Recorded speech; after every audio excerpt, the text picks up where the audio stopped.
Welcome. It's a New York sports story. Finally back after 2 weeks. Okay. Woo, woo, woo, woo. Be back. Oh, I forgot to watch Raw. Hold on a second. Netflix. You know. Where is Netflix? What time does the national championship game actually come on? Probably around 8 o'clock. No. 8:10. It might be Thanks. 8:10. Where's my Netflix? Hold on a second. I know I got Netflix here somewhere. Oh, something wrong. Something wrong. Didn't mean to do that. Oh, there's Netflix. Okay. Sorry about that. Because did I post it? I didn't even put it up. Watching WWE Raw on Netflix commentary throughout the podcast because there probably will be things coming on. It's going to be interesting. Yeah. This Raw. And by the way, everyone, Happy Easter. Weird. It's Easter. It was Easter Sunday, and now they consider this Easter Monday. I never heard of an Easter Monday in my life. But hey. Exactly. Oh, I guess they. Let me lower this. I don't need to hear CM Punk going off already. Different strokes All for right. different folks. This is episode 49, season 2, episode 5. The show must go on. There was a different one last week, but we couldn't do last week. Maybe down the road we'll get into that, but no need to talk about that today. So I am Chaz. That is Brandon Icicle Frost. I was just noticing too. The C's got to be an S. That Icicle is that second C. ICESYCLE. Let's change that. Let's change that for the YouTube and Spotify people. I can't even recall when I've always been Ice. Like my dad was Ice, and then I was Little Ice, and then my last name is Frost. And then the sickle, like not everybody keeps referring it to a sickle. No, I'm actually talking about an icicle. Icicle, yeah. Mm-hmm. I just spell it different. That's okay. A lot of names get spelled differently. But yeah, so I'll have to change on the YouTube page too because I think I have Icicle with a C. Oh, okay. So follow us on Facebook, Spotify, Amazon Music, and obviously our YouTube channel that you're watching right now. Yes, sir. And once I get a better breaking news thing I can flicker to, we have breaking news. WNBA bad girl Chicago Sky's Angel Reese got traded to the Atlanta Dream for 2 first-round picks, a 2027 and a 2028 first-round draft pick. Angel going down to Atlanta. She can compete for a title down there. Hey. She could. And can you imagine those 2 Chicago picks? They're going to be good picks for the next few years. Not this year, obviously, but next year. Yeah, they are. This year, too, I mean. Oh, yeah, they got 27 and 28. Yeah, 27, 28. Not this year. I mean, she was a first-round pick, so you was going to have to give up a first-round pick. Yeah, exactly. And I feel the same way with the other women coming out. This is one, too. That's why I think they pushed it for 2 years. I feel the same way with the other breaking news, too. Other breaking news? You got breaking news? Tell me breaking news. Oh. Our fellow Giant, number 97, Dexter Lawrence, has requested a trade from the New York Football Giants. Yes. It's just a leverage situation. Don't panic, people.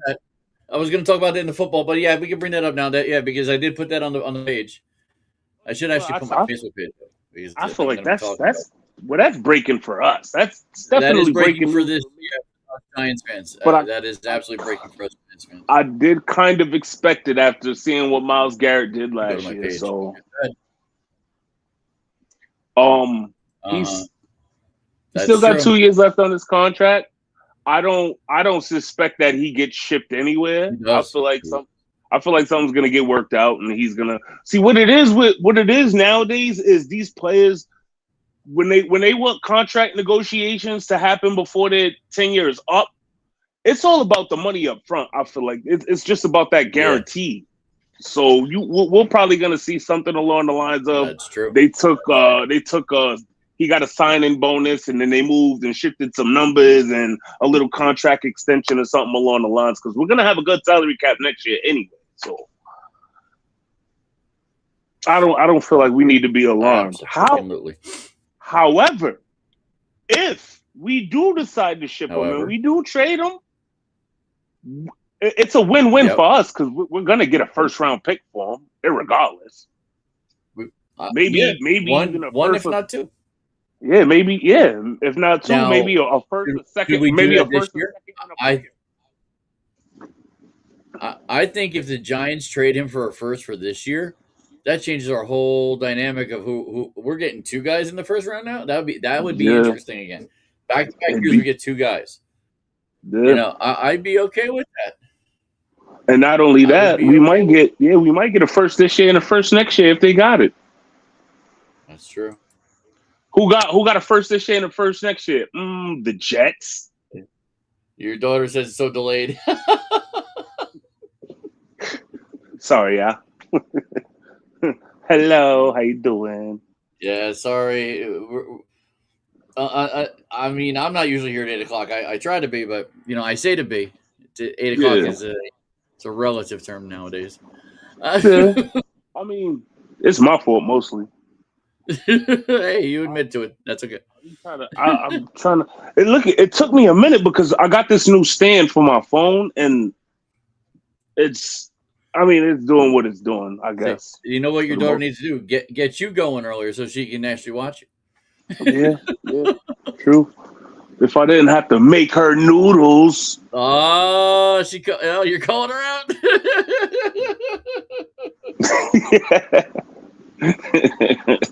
Amongst the other things. Yeah, I put that. Let's see, noodles, pizza, mozzarella sticks. Yeah, I think that was it.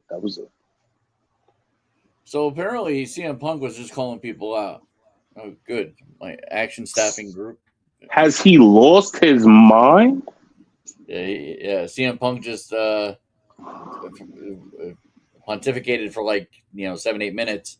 He's in the crowd now. Nobody's in the ring. He did talk about Pat McAfee, which we will talk about later on tonight. Yeah, because Pat is riding with the boy. Yeah. Oh, yeah, we gonna get it. Yeah, I know all of that. I'm in the loop. We're gonna talk about that. So for the women, I think we need to congratulate UCLA for routing South Carolina for their first 79-51. Not to take nothing away from South Carolina and Staley's reign, but that is over. Yep. The good thing I didn't do a women's thing, but I tell you, we all would have lost. Actually, I would have lost. I definitely would have. Nobody would have had UCLA. I wouldn't. Yeah. Nah, honestly, I would have had UConn in there. I definitely would have had LSU in there. I definitely would have had South Carolina because they always seem to find their way. But I didn't. The UCLA was the number one ranked too. I mean, not number one ranked, but number one seed. So. Them girls, I like how they ball. I was very impressed with, and they're gonna get drafted. Like we'll talk about that. They're gonna get drafted. I was very impressed with how them. Congratulations to the UCLA Bruins, man. The ladies, the Bruins had a heck of a year. I'll say it. They had a hell of a year. They were a lot more. This game, the game of basketball is coming down to physicality now. Yep. The more physical brand of basketball that you play, you are going to limit the opposing team from being aggressive because you don't beat them up. I just watched it happen to the Lakers. Yep. Oh my God. OKC. I know. Okay. This guy's got issues. I Show Speed. Everyone knows who I Show Speed is. I'm sure people on this podcast, who watch, will know who I Show Speed is. Oh yeah. If you're watching this on you. Yeah, I don't want to. I'll get into the wrestling later, but what I saw Raw. Sorry, it was SmackDown last week. I think it was on SmackDown last week, right? Yeah. That I Show Speed is doing a podcast, and LA Knight shows up in his room and beats the crap out of him. That was funny. Great. That was hilarious. And now it looks like he just got cursed. Oh, what a shame. Anyway, Dan Housen got to him. No, that's not going to work. Uh-oh. No, I'm just going to have to keep my head on the swivel like I normally do. All right. Try, people. I'm sorry. I tried. That's okay. So let's get to March Madness. The end of the end is here. It's tonight. It's soon. It's at, I just looked at the ESPN. It's at 8:50. Man, yeah, that's what I figured. It was a late game. So people who have jobs, good luck staying out for this one. This thing's going to midnight. Oh yeah, most definitely. So I'd say we could do quick predictions. I'm rooting for UConn. They are the underdog, and I do actually think UConn's going to win because I'm not sure how much Michigan's going to do without their best player because he's a little sidelined and he might not play at 100%. Let's see. Let me see if he's actually in the lineup. Oh, he'll play. They probably, they got their. Let's see. Michigan's still a 7.5-point favorite. Oh, they went up 7.5. Lindenborg. He's their top player, 15 points a game. But Reed's the guy for Connecticut, so yeah, I know everyone needs Michigan. They both got players that are banged up. So, and I will say this: I know with everything that's going right now for the college basketball challenge on Pool Host, you're in near the top, right? I had no idea. No, I had no idea. So you had 24 points in the first round, 24 points in the second round, 16 in the Sweet 16, 16 in the Elite 8, which means you had teams left. That's good. And you also had 16 points in the Final Four. At the moment, gives you 96 points. You're going to stay with 96 because Florida's your champion. Yeah, Florida's my champion. But here's the thing: if and this is big if Connecticut wins, it looks like you'll be second place. Oh shit! Because for the wrong team. Yes. Because Let's go UConn. Michigan wins. The points go up to 123, and it'll skip your 96. Yeah.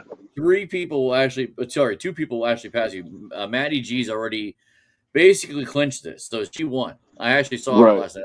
That's my ex-sister-in-law. She asked me about this too because she just looked at it. I said, once I look at it, I said, but Maddie G is going to be first, and then if Michigan wins, second place will go to Ace 508, which is Steve. So he'll get second. Third, unfortunately, is the other Michigan who is the infamous boob lover, Angela. Third place. What a name! Yes, boob lover. He will ever and always be boob lover. That's like what's his name in Grown Ups? Boobs McGee. Boobs McGee, yes. Love that movie. So yeah, us 27 players, only 3 actual players left in this pool that can win. So one guy is sitting to my right there. So you're telling me that if Connecticut wins this game, I got second place. Yeah, you have $90 coming your way. That is crazy. Should I have put that on the air for your wife and daughter to see? No, it'll probably just get spent at Dollar General or something anyway. So it's all good. It's all good. They know if Dad hit, we all hit. Yep. So Steve, I'm sure I'll get a text from Steve at some point today. He's probably not watching here, but he's going to be texting me. Oh, do I have a shot to win? If he's looking, he'll see it. So yes, it's between you and Steve to win second place. Not too bad. The rest of us had no shot. Once St. John's or Duke went out, we were done. It was absolutely done. Damn. And good for Boob Lover has a couple in. That's his original. He had his original go all the way with Michigan. Good for him. Yeah. That's a heck of a third place right there. I'll tell you right now. Yeah. All right. Definitely is. So let me get off of that. Let's go to baseball. Mets and Yankees. I want to address the Yankees first, and I want to address the Yankee fans, and I saw this before, and I hope Yankee fans will watch this at some point. My issue with Yankee fans is they're stupid. You're worried about this, that, and everything else with Brian Cashman and moves and this. We've played 7 games and lost 2. Yes, we lost yesterday, and Schiller had a good enough game, but he just didn't win. Honestly, we were supposed to win that game. If it wasn't for we could have won that game. We could have, but we didn't. That's not Cashman's fault. Nah, it's Doval. Yeah, he had a bad game. He was terrible. He gave up what, 2-3? Let's be real. I'm going to go to a little statistics here, and we'll get back to the Mets. We'll go back to the Mets. The Mets have to be talked about too. The Yankees are 7-2. The Yankees have a win differential of plus 25. There's only 2 teams better than that, and they're not even that much. Yeah, actually, Dodgers are the same. They're like plus 24. Yeah, it's 2 other teams. Hold on. Let's go to baseball. I saw this and I'm like, you people are stupid. I'm calling out Yankee fans who don't know their stuff. Let's go to, where is it? The standings. Yes, this is where I saw it in the standings. It's plain to see. The Yankees 2-1 at home, 5-1 away, plus 25 run differential. Yeah. Only teams better are in the National League. The Atlanta Braves at plus 27. The Milwaukee Brewers at plus 28. The Dodgers are plus 20. So with that $300 million team, they got a plus 20 in plus 20. 9 games. In 9 games. Okay? They're supposed to be blowing teams out. We're not even past April 30th yet, people. Let's not yell at Cashman for this. Like, seriously. We're in first place. We're up by 2.5 games. Like, 2.5 games out of 9 is not bad. Yeah. I mean, and it was, like I said, and we those in both of those games, we definitely should have won. We blew it. Yeah, we blew the lead in we both. Be 9-0, yes, but that's not Cashman's fault. I mean, Boston's 2-7, Baltimore's 3-6, Toronto's 4-5. You know whose fault that is? That's the stupid ass fans' fault for thinking that it's Cashman's fault. That's whose fault it is. Like, this is why I wish I had my buddy Brian on. I saw it. He's the reason I actually saw it. Yep, my buddy Brian Rosser. He's like me when it comes to these Yankee fans that it just infuriates. He gets it, and he gets them first for some reason. Like, it's absolutely insane that he's like, well, what do you expect? I'm like, I told the guys, I said, whoever's trolling I'm going to call you out on my podcast. And that's what I said. You're being stupid. Yeah, like, I want to use stronger words, but I'm trying not to go that route. I believe you. I got you. I feel it. I can articulate it. The Mets fans, they should be more in a huffy. They're 6-4, but they're 4-3 on the road, which means they're 2-1 at home. And again, Juan Soto is out with a calf injury, which could sideline. He had the game of his life for 6 innings. Mm-hmm. His last game, he had the game of his life. Yankee fans, stop going online and putting your opinions out like they're gold. Like they matter. Not everything of mine is gold, but I usually have facts behind it. Yeah. Like I said, it's all the couch GMs. Yes. See, it's all the couch GM fans. That's what they. I value everybody's opinion. Fans need to come on our podcast and try to dignify their answers. They really do. Yeah. I mean, like I said, I value everybody's opinion until your opinion makes absolutely no damn sense. Now, like I said, the Mets are plus 17, but they're in the positive. So right, it seems that their GM has done right. Now, I'll give you a great example. What happened last week on bowling night on Wednesday night. So my wife and my bowling partner Ricardo are Mets fans, and they were not in tune is not the right word. They were saying the same thing at the same time, that they don't like this pitcher love lady, and they're yelling at me like I'm the GM, like like I'm the one that did it. I'm like, okay, that first off, that's your GM who did it. If you have an issue, email your GM. I'm sure somebody will get it to him. Write a letter.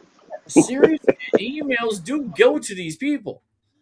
They don't usually get not like they would actually. Yeah, I'm about to say that. Not like they're going to take it in consideration. No, but you get enough of them, they might think twice. Like, if I was me personally, the big issue with Lovelady. Have you ever heard of the pitcher Lovelady? Yeah. He's been DFA'd by the Mets twice or three times already. Why are you bringing him back? Like, they obviously see something, but he's not doing great. Yeah. That almost sounds like our Giants with Evan Neal. Why you keep bringing this dude back? Yes. Indeed. Like, all right, maybe you see something. I guess we'll see. Yep. Another season. I guess we'll see. Another season. I guess we'll see. I don't know. What do they call it? What do they call it when you keep doing the same thing over and over? Insanity. Absolutely. Oh man, that's what it is. I was going to talk about this last week when we were going to have do you see this deal that this guy got top prospect for the Brewers? He got $50.75 million for 8 years. Like, that's crazy. Damn. This is why I need my son to start playing baseball more. The top prospect got $50 million. Jeez. That's crazy. It is. Absolutely. 8 years? 8 years, 50. I mean, do the math. That's $6 million a year, which is a lot, but it's a prospect. Right. He ain't even in the majors yet.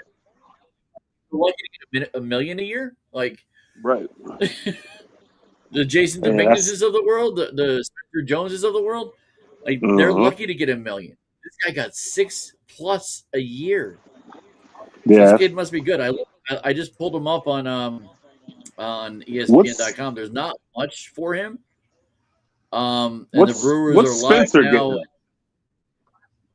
Spencer Jones? Yeah. Good question. Let's see if I can pull up Google without phasing out here. Choir Miles want to know. Yeah, right.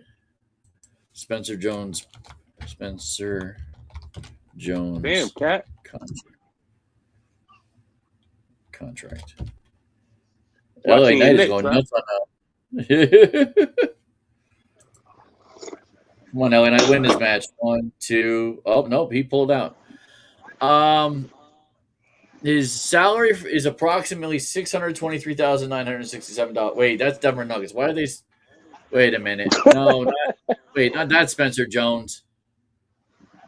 Damn, but he's a bench warmer. Well, not really. He do get playing time, and he's nice with it. But he comes off the bench the majority of the time. Spencer Jones, Yankees contract. There we go. Here we go. Oh no, he's still getting the bag. AI overview has got to stop doing this. Hold on a second. Don't trust that. Okay, they have the right one, but they have the Spencer Jones picture from the Nuggets next to it. Okay, Spencer Jones, 2022 first-round draft pick, 25th overall. He's on the 40-man roster after his contract was selected in November 25, which we knew that. He's beginning on AAA. His doesn't say what his value is, but his bonus is $2.88 million. So his bonus is $2.88. So if his bonus is $2.88, he's got to be making way less than that. Probably, yeah. He's probably in the 600,000 to 800,000 range. But here, even at that, the one thing with Spencer Jones that we got to talk about is I've heard of a few times over reading some things on here on the internet. He's got to stop strikeouts. Like, he's over the whole team, the AAA team, is overtly striking out a lot. They got to stop that. Like, well, so is the actual Yankee team. So are we. Yeah, I know. We're striking out too. Exactly. Oh my God! See Jazz Chisholm. Look, they put a Jazz Chisholm stat up after he was talking all that crap, and it was 0 for. I think it was like 1 for 30, and I was like, "Are you?" I think. Wait, no, who? It was McMahon. McMahon's batting average was Ryan McMahon? 0.50. So, I mean, I know it's the first 9 games, but still. Brian Hawk did actually. I read this. Yeah, exactly. Oh, LA Knights chasing ISO speed, and now somebody's coming out. Jey Uso. Why is Jey Uso coming out? Oh, both Uso brothers come. ISO Speed's gonna. He's never coming back to WWE. Like he's about to get royally killed. Anyway, so Brian Hawk's article, 5 takeaways from the Yankees' first home series. Okay, let's hear what he's got to say. Judge, Stanton, and Goldschmidt spoke to their Yankee teammates during the season's opening road trip about maintaining focus and intensity. Well, that worked for Stanton. He has a stolen base. That's a good thing. Yeah. Stanton actually went around the whole damn. He went from first all the way home. He got first to second, and then second to third on the hit, or there was the fielder's choice, and then the pass ball. He ran home. Go figure. Yep. He manufactured a run. He knew how to do it. He hasn't done that in how long? That was the slowest manufactured run I think I've ever seen, but it was efficient the way he did it. Exactly. So down by 4 runs on a raw, rainy night in the Bronx, the Yankees could have let the game away. Too often last year they did. Well, they did last night too, apparently. So he wrote this article after the fact. The veterans' message was simple. April wins count as much as those in September, which is very true. Yeah. And we've won 7 out of 9. That's not anything to laugh at. Like, if we can win every 7 out of 9 for the rest of the year, well, we're in the playoffs and we can probably win the division. So people, okay, I mouthed it. I didn't say it. Yo, that's crazy because you mouthed it, and I was like, "Oh, maybe he froze." I didn't freeze. I just mouthed it. I seen exactly what you said, and I was like, "Oh shoot, maybe he froze." Yeah, that's how these trolls ignite me. Like they do. It's insanity. It's like when a Mets fan gets messed up with a pitcher that they didn't like from the start. That's what happens. We're gonna have a 3-on-3. I can see it right. Trip. The Usos and LA Knight versus ISO Speed and Mr. C4. Paul and Austin Theory. Yeah, that'll be next week probably because I doubt they're doing it this week. Yeah. You got Speed all of a sudden coming in here, costing them a tag team. They're really talking. Anyway. So Cody Bellinger said, "We believe in each other. We think that we're really a good team. The depth is good, and we've really got really good players on this team." Look at that. That was very third grade level, but okay. We've got to keep on rolling. I swear I'm reading from a fifth grader's, diary here. It worked. Damn. Yeah, it won't work like that every time. Sunday's loss is evident of that. So yeah, he does talk about Sunday's loss. So which was one of 2. Okay. Here's what the Yankees are talking about. Benny's barrels.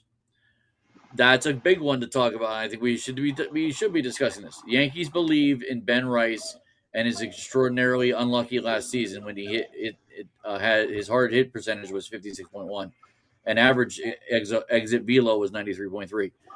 New baseball statistics, basically. Did not know the statistics on the back of his baseball card. They expected that would balance out more with more opportunities, and it has. He's had 3 home runs in 9 games. Yeah, he's hitting the ball. First baseman. He's outplaying Goldschmidt. There's no doubt about that. Oh yeah, definitely. Like he's actually, but Goldie is definitely contributing when he can though. Yes, he is, and that's all you can ask for. So exactly. So who's on the line?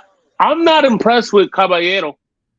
No, really. I feel like I'm ready to see Volpe back at shortstop. Well, if you're at that point, I bet you so is the team. Yeah, I mean the upper management. I wouldn't be surprised. Yeah, I'm ready to see Volpe back because Benny hitting. They're talking about G on the move. Stanton took his challenge, and the Marlins neglected to hold him on first base in the 7th inning. That's the funny part. The fact that they neglected to hold him. The catcher didn't expect him to run. Right. You saw the double pump. Yeah. He took off like a bat out of. He did a slow bat, but a bat out of hell. Look at him go! I was like, "Go, Giancarlo, go!" I have room to talk. I probably couldn't have done that myself. And the slide, his slide was much better than I could have done. But no, you know who slide? I thought he broke his ankle like Oswaldo, Grissom when he slid into home. I was like, "Oh no!" But he got right back up. I was like, "All right, he's good." Now he even writes Stanton won't be confused with Caballero anytime soon, but Caballero has barely got on. At least Stanton has got on. If he's not hitting, he's getting on. With walking, he's getting his on base percentage is very good. Right. Something I told my son too with baseball, by the way. I said he had a scrimmage, and he told me he did good. This is the fun. You'll love this. So I'm in the car with him, driving him here last week, and I said, "How was your scrimmage?" He said it was good. I'm like, that's not an answer. I said, what did you do? Where did you play? Like all the things you would expect a player to tell the dad, you know? Yeah. I got it out of him. He went 1 for 2 with a walk. I said, that's very good. That's great. You're batting .500 and your on base percentage is .667. I said, yeah, that's very good. I said, it's one game. I said, but if you continue this, you'll do well. Right. Like, so I'm like, just keep doing that. I said, where'd you play in the field? He said, outfield. I said, okay. I said, right field. I said, right, that's fine. I said, you're in another league now. You're in a higher league. Now you have to excel in that. You have to excel in that right field, outfield manner. Uh-oh. So the Giants signed offensive lineman Lucas Patrick. I did see that. That was a possibility. I did see that. That was a possibility. Interesting. Right. Yeah, another lineman. We'll see. We're probably going to get a lineman in one of our 7 picks or 8 picks, whatever we got. All right. He does address the hot corner. When Ryan McMahon grounded a 2-run single through the infield opening night in San Francisco, it seemed like an early sign that the spring stance changes might pay off. Since then, the results have been sparse. Like you said, you're not too sure about McMahon. You're not too sure about Caballero. Yeah. In college, the third baseman swing has looked tentative at times. Ahmed Rosario's role is mostly to play against left-handed pitching and have McMahon play more right-handed, but McMahon has struggled since. He's been a little bit in between, not wanting to chase and make a bad decision, Boone said, which is great, but you've also got to be up there and let it rip a little bit. Yeah. I need to say that to my son. I just need to let it rip a little bit. I just want him to go out there and get after it because he was really talented and he's got pop, which McMahon does. He's got to get it out of his system. He's not just a Colorado player. Right. So, the Yankees now, man. Now you in the big leagues. Yeah, now you in the big leagues, Ryan. You got to do it. Speaking of Ryan, how about Ryan Weathers? Yeah, he's okay. Yeah, I don't like him. Yeah, Luis Hill is ready to rejoin probably Friday. So I'll take Luis Hill over Ryan Weathers right now. He can't stay in the game over four innings. Yes, we don't need him. But he was the best of the, unfortunately, whatever we had. But he's going to go back into whatever, whether it be in the bullpen or go back to AAA. He'll probably be a good reliever. I can see him being a reliever. Rodon is continuing to work through his right hamstring soreness. Looking at a late April, early May comeback.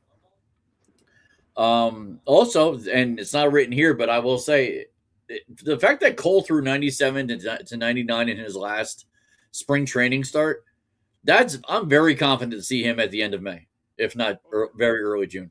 Early June, yeah. Our team back. Well, we're gonna if we can go get like 25 to 30 wins by June. You like how we hit against King? Yeah.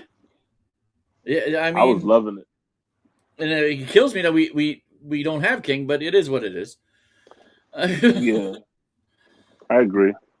Now Duvall had a bad night, but he's looked pretty much electric before that. Yeah, I ain't gonna hang on one bad night.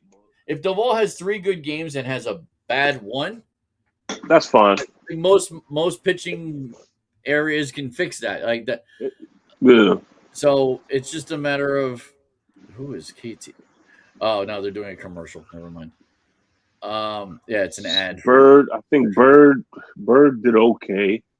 Yeah, I mean most of the staff is done well. So yeah, but I mean, and Bednar, he's been solid. He got those first 3 saves. He didn't pitch 2 of the games. He's a solid closer, and we'll get better by the moment. Yeah. So I agree. I definitely agree with that. So I wasn't impressed with Yarbrough either. No, really. He's normally pretty solid, and he had a couple. He will be. Like I said, it's early. It's early. Very, very early.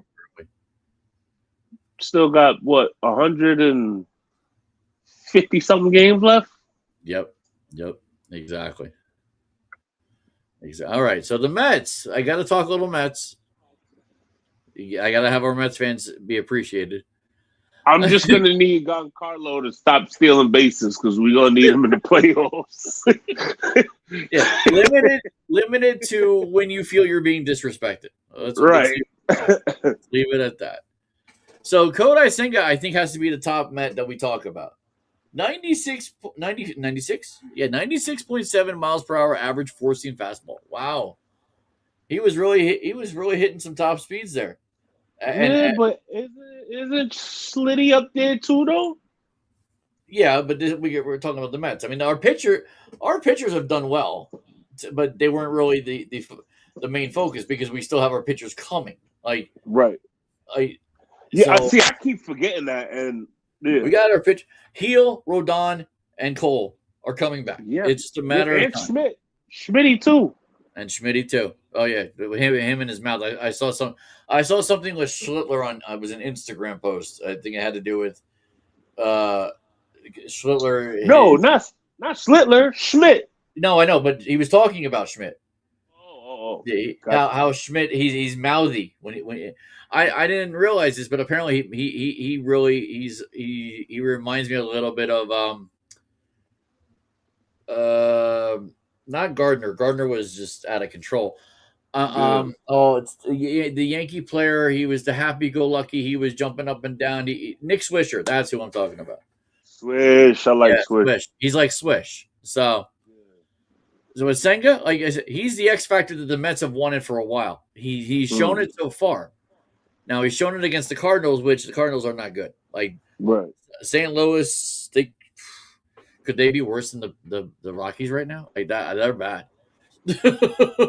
Can't say the White Sox suck anymore because no, they got a lot of young players that want to play, so they don't suck. Yeah. Now, I will say for the Mets, good for them that they picked this player, and a lot of people didn't expect them to pick this player. Luis Robert Jr. has been better than not bad for them. The guy can play. He's Mookie Wilson, but faster. He's Wally Backman, but better. Yeah, if you're 80s people, you know who I'm talking about. Like, I'm trying to. He trying to think of another guy that he reminds me of. Wow. I don't even know. Anyway, you know what? A younger Vince Coleman from the Cardinals, before he went to the Mets and got old real quick. That's Luis Robert. He's going to be that fast guy. He can hit. He's turning into Jazz a little bit. Yeah, He's starting to hit power. Very interesting. Jazz did impress me this last game of finally getting that that double in there, but he been not so good either. Yep. Yeah, Jazz will be better. Missing a lot of balls at second base. I don't know if he's uncomfortable with the position or Caballero is the one that's in the way. We don't need a Knobloch situation, that's for sure. Oh no, please, not a Chuck Knobloch. So apparently Finn Balor is getting his can kicked from his former teammates. JD McDonough and Dirty Dom Dominic are beating the crap out of him right now. And I guess Finn has no friends. Oh, that's his damn shame. Yeah, nobody gonna come help old Finny boy? Nobody wants to help Finn.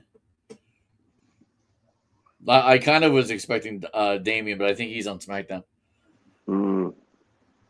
AJ Lee. Yeah, for a skinny little short girl, she's pretty cute.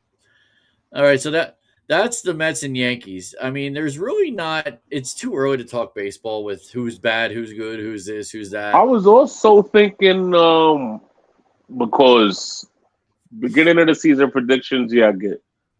Yeah, I think I might end up having to switch a lot of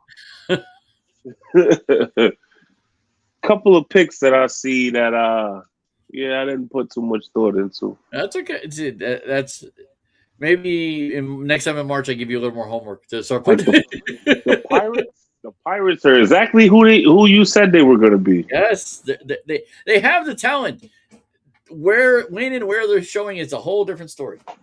Yeah, it's just coming out of Pittsburgh right now is going to be the draft. Like that's and it's also like we said, it's also way too early to even. But yeah, I mean, can O'Neal Cruz catch a ball? Like the man is so talented. He has the height of a basketball player that could be good. He's got the length of a football player that can catch a football. He can run like a jackal, but he can't catch. He can't. He doesn't have good hand-eye coordination. Like those are two key things in baseball that you need. You need hand-eye coordination. You need to be able to catch a ball. I've said this. Judge caught a couple of impressive balls that he's about the same measurables as O'Neal. Judge is probably bigger. Like he's strong. Yeah, way bigger. O'Neal Cruz is probably barely a 240. Yeah. Judge is closer to 280 if I'm correct, or 260. Man, listen, I was just watching Shaq on Pat McAfee today, and 7-1. I missed that. 7-1, 372, all solid. What are you gonna? I'm good. I don't want no problems. Yeah, I agree. So it's sad we don't have any Giants fans for this next one. I held this from last week. Giants Harbaugh open possible to Odell Beckham reunion. Okay, now remember Odell Beckham reunion kind of goes back to Baltimore because he had him in Baltimore. Right. So, could this be a full circle moment? It makes more sense for him to come back. I'm not opposed to it at all. I'm still waiting. Like it's been a week. What's happened? Well, why is this not going down? I don't understand. I had someone tell me that they're waiting for. They already got a contract in play. They're just waiting for after the draft. Maybe. So we got to wait till after the draft for this. Pretty much.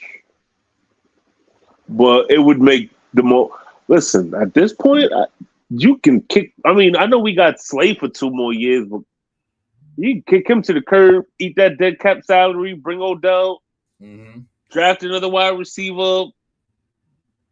See, now I'm seeing that we could probably draft a wide receiver in the 2nd round. Yeah, we have endless options, or that late 1st round if we trade with someone to give them sexy Dexy. I can see it. Now, this was a big shock, but it could work. Kirk Cousins agrees to sign contract with the Raiders. Cousins, at 37 years old, will join the Raiders team that is widely expected to select Indiana quarterback Fernando Mendoza with the first pick. Like this is a now intriguing thing that I like it. Kirk Cousins could play for a year, give Mendoza that year, and God forbid Kirk Cousins get hurt, which he has been in the past. Maybe Mendoza, if it's long enough, he can start. Similar to Kirk. See, I'm looking at it this way. Yeah. Kirk Cousins is coming off of a year where he had to play, trying to figure out how to do everything all over again on the field from that Achilles. Yep. If you look at what Aaron Rodgers did after coming back from the Achilles, and then how he progressed this last year, which is the year that was after the year that he came back, he did a lot better. So I'm thinking that, especially with the weapons that the Raiders are going to get and that the Raiders have, he shouldn't. There shouldn't be any problem. I think he's going to do a lot better than Geno, honestly. It's a little early right now, but can we state that the Raiders could be better than the Chiefs?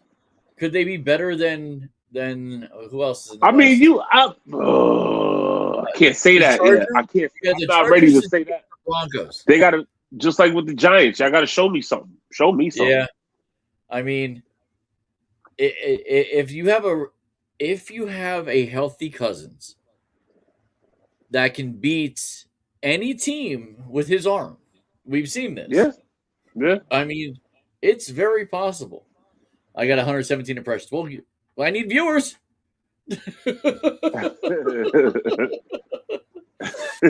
Anyway, so my freaking LinkedIn.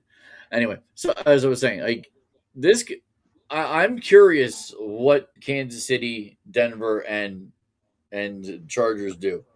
Like, this is where my buddy Tony Tomadon would be great to talk about his Chargers. Tell me what he thinks. Denver also went and they got the top Jalen Waddle. Denver also went and picked up Jaden Waddle. Mm-hmm. And they already got a stacked receiver room. So yeah, they do. They do. Kansas City might be losing their touch. Kansas City might be going backwards. And we still don't know, because we got the draft coming up. We got Patrick Mahomes, he's also coming off of an ACL. I know they got a running back, but Pacheco left. And Pacheco they just picked up Walker. You think they're not going? They picked up Walker, but Pacheco left. Their first pick should be offensive lineman. It should be, or somebody to play with 95. Because you also got to think of Chris Jones. Chris Jones, yeah. No, someone needs to play with him. Like he needs a stud. He needs a stud. I agree there too. And you also got to think in terms of Tyreek Hill, who's also a free agent. Even though he's coming back off injury, it's also a possibility for him to return to Kansas City. Bro, he could, because the other guy's going in. He's going to court with Rice. Yeah, I think they already told him that there would be no disciplinary action towards Rice. Does Kansas City want him back? I don't know. He's still in a rookie contract. Oh, is he? Okay, interesting. Hollywood Brown went and signed with the Eagles. AJ Brown still might be a possibility up in the air as well. That could be. We'll talk Eagles in a second, because we got to talk about this. I'd say last week. Los Angeles Rams wide receiver. Tennessee would be better than the Raiders. I don't know. That's just my personal opinion. Yeah. Rams wide receiver Puka Nacua checked into rehab, according to his attorney, Levi McCatherine, telling California Post on Wednesday. Yeah, that's good for him. Good for him, though. Yeah, good for him to do it. He's said some stupid things, apparently. Yeah. And good for him to recognize that, and he's gonna go to. And he actually supposedly went into rehab a month before he was actually told. So that's what's up. Yep. That's called taking initiative right there. That's exactly. That's what we like to see in our the next generation of superstars that our kids look up to. Yes. Take accountability for your actions and man up to it. That's right.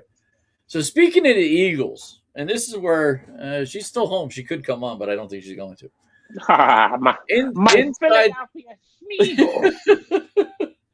Inside the Eagles' 2025 friction as Jalen Hurts stands at the crossroads. Could this be an April Fool's joke, or is a friction about to implode the 2026 Eagles? Jalen at the crossroads.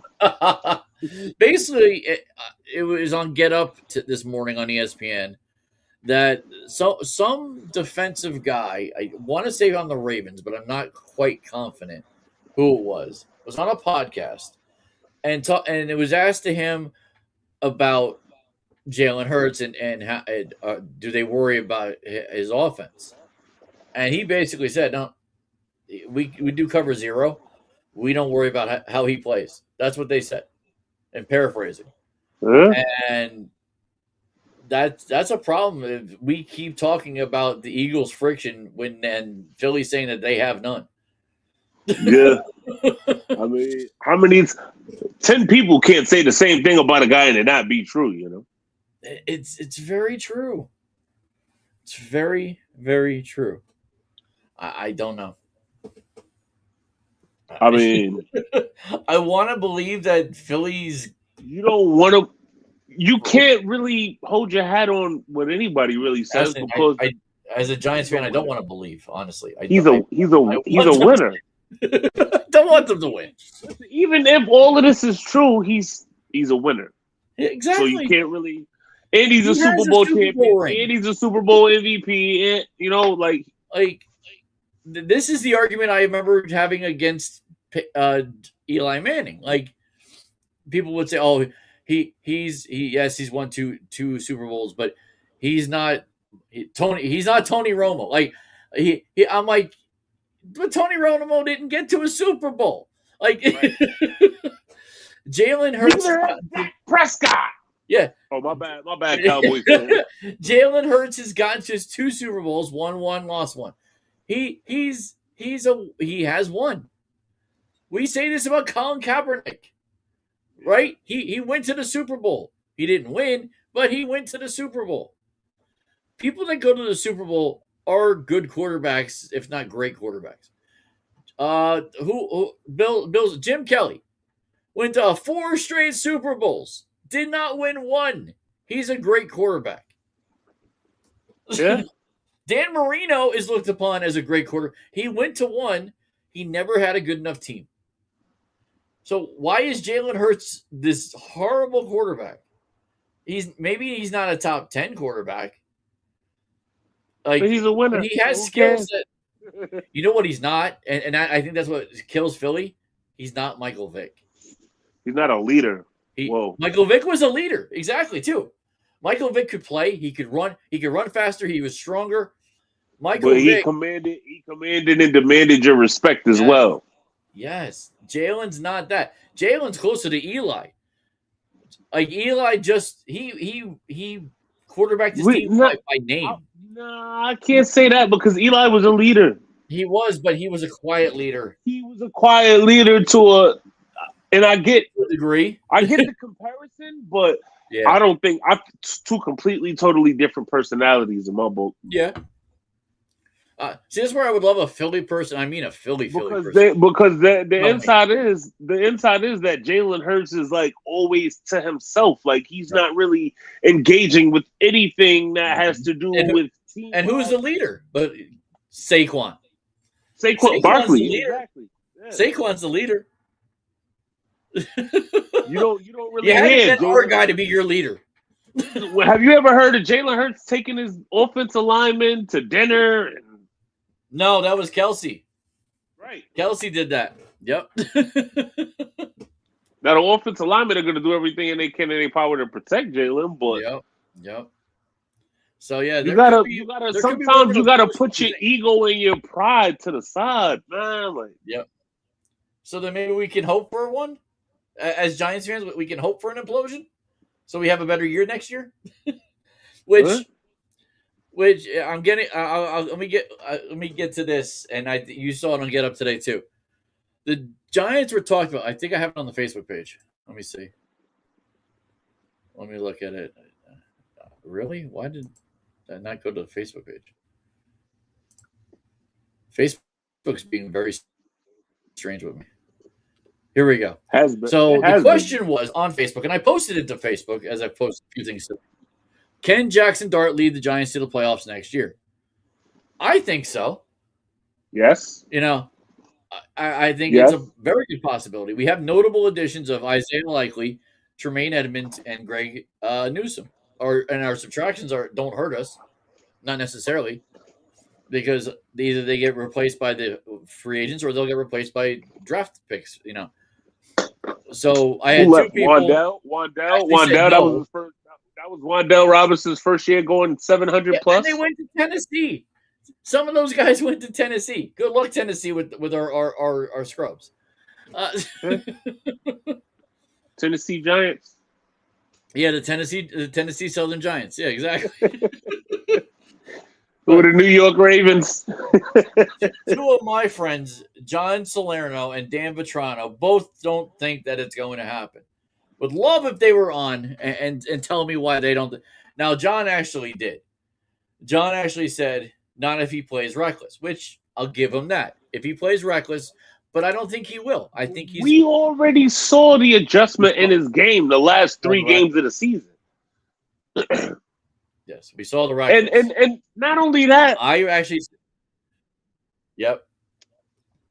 I see. I hate this narrative so much that they painted the picture on this kid like this. That he's a reckless quarterback. Yep. You go watch every quarterback in the league, and they take the exact same hits Jackson Dart takes. Yes, he does. Yes. See, John, see what you did. You irate. You got icicle irate. You did it. Yeah. If John watches later, he'll see. Narrative. Now, he did say, I'll give him this, a better O-line would be better. Well, we've been talking about better O-line since we've been on the air. I've said it. Everybody keep talking about a better offensive line when the Giants' offensive line were in the top 20 last year. Yep. When's the last time we were in the top 10? We definitely need to be in the top 10. Go look at Andrew Thomas's PFF and go look at Illuminor's PFF. Yep. They're both high. Neither one of them gave up more than 5 sacks the whole year. Exactly. So you tell me if anybody need to go, it probably would be Runyon, maybe. I'd say maybe. I agree. Runyon didn't they take him off the couch? And the whole thing is we still had 2. Matter of fact, Scat before he went out had over 500 yards rushing. Tracy once again went over 1,000 yards from scrimmage. His second consecutive year going over 1,000 yards from scrimmage. So if we start the season tomorrow with the offensive line that we have, we're good. We don't have to go waste the 5th round pick on an offensive lineman. You're right. You're absolutely right. These guys. It's good to get that out, isn't it? It's good to get that out. So I'll do a little statement here. We'll probably get into this as we see this more. NFL is partnering with TMRW Sports for a pro flag football league. Be prepared to see old NFL players in this league. I like it. Yeah, Tom Brady could be in this league. It's possible. Yeah. I mean, we just seen with Odell Beckham. We just see what he did. We need Odell Beckham back on our team. That's what we need. Almost definitely do. Yes. So, I wanted to do this last week. I'll do this week. I didn't put this in the list. Number 1 draft picks NFL history. There was a debate last week. I pulled up the Wikipedia page. There is a list of from 1960 or 50, actually, whatever it is, all the way through now of number 1 draft picks. We all know there's a Mount Rushmore has 4 presidents. So I figure let's do the Mount Rushmore of number 1 draft picks. The best of the best. And it's tough probably to get that 4th one. 1, 2, 3 will probably be easy. It's the 4th one. So I look at it. There's not really great players that we know, other than here's some Hall of Famers that are from the past. So it goes all the way back to 1936. Damn. Bill Dudley, 1942. Never heard of him, but he was a Hall of Famer for the Pittsburgh Steelers. Charlie Trippi, 1945, out of Georgia. Played for the Chicago Cardinals. He's in the Hall of Fame. Chuck Bednarak. I know you might have heard of him. Bednarak, he was an Eagle. So that's part of the reason why I know him. He was a Pro Football Hall of Fame guy in 67. So he was a number one pick. So he could be on the list for number one or for Mount Rushmore. He could. Paul Hornung, 1957. That's a big one. He won NFL championships in 61, 62, and 65. He was a Pro Hall of Famer in 86. He went to Notre Dame. I know him because of Notre Dame. But I probably wouldn't put him in, although that's tough because he's got more Super Bowls, but not as many Pro Bowls. But they didn't really. It's funny. Bednarik had way more Pro Bowls, which is kind of funny. Bednarik had way more Pro Bowls than Hornung did. 69, O.J. Simpson. Great running back, just not a great man.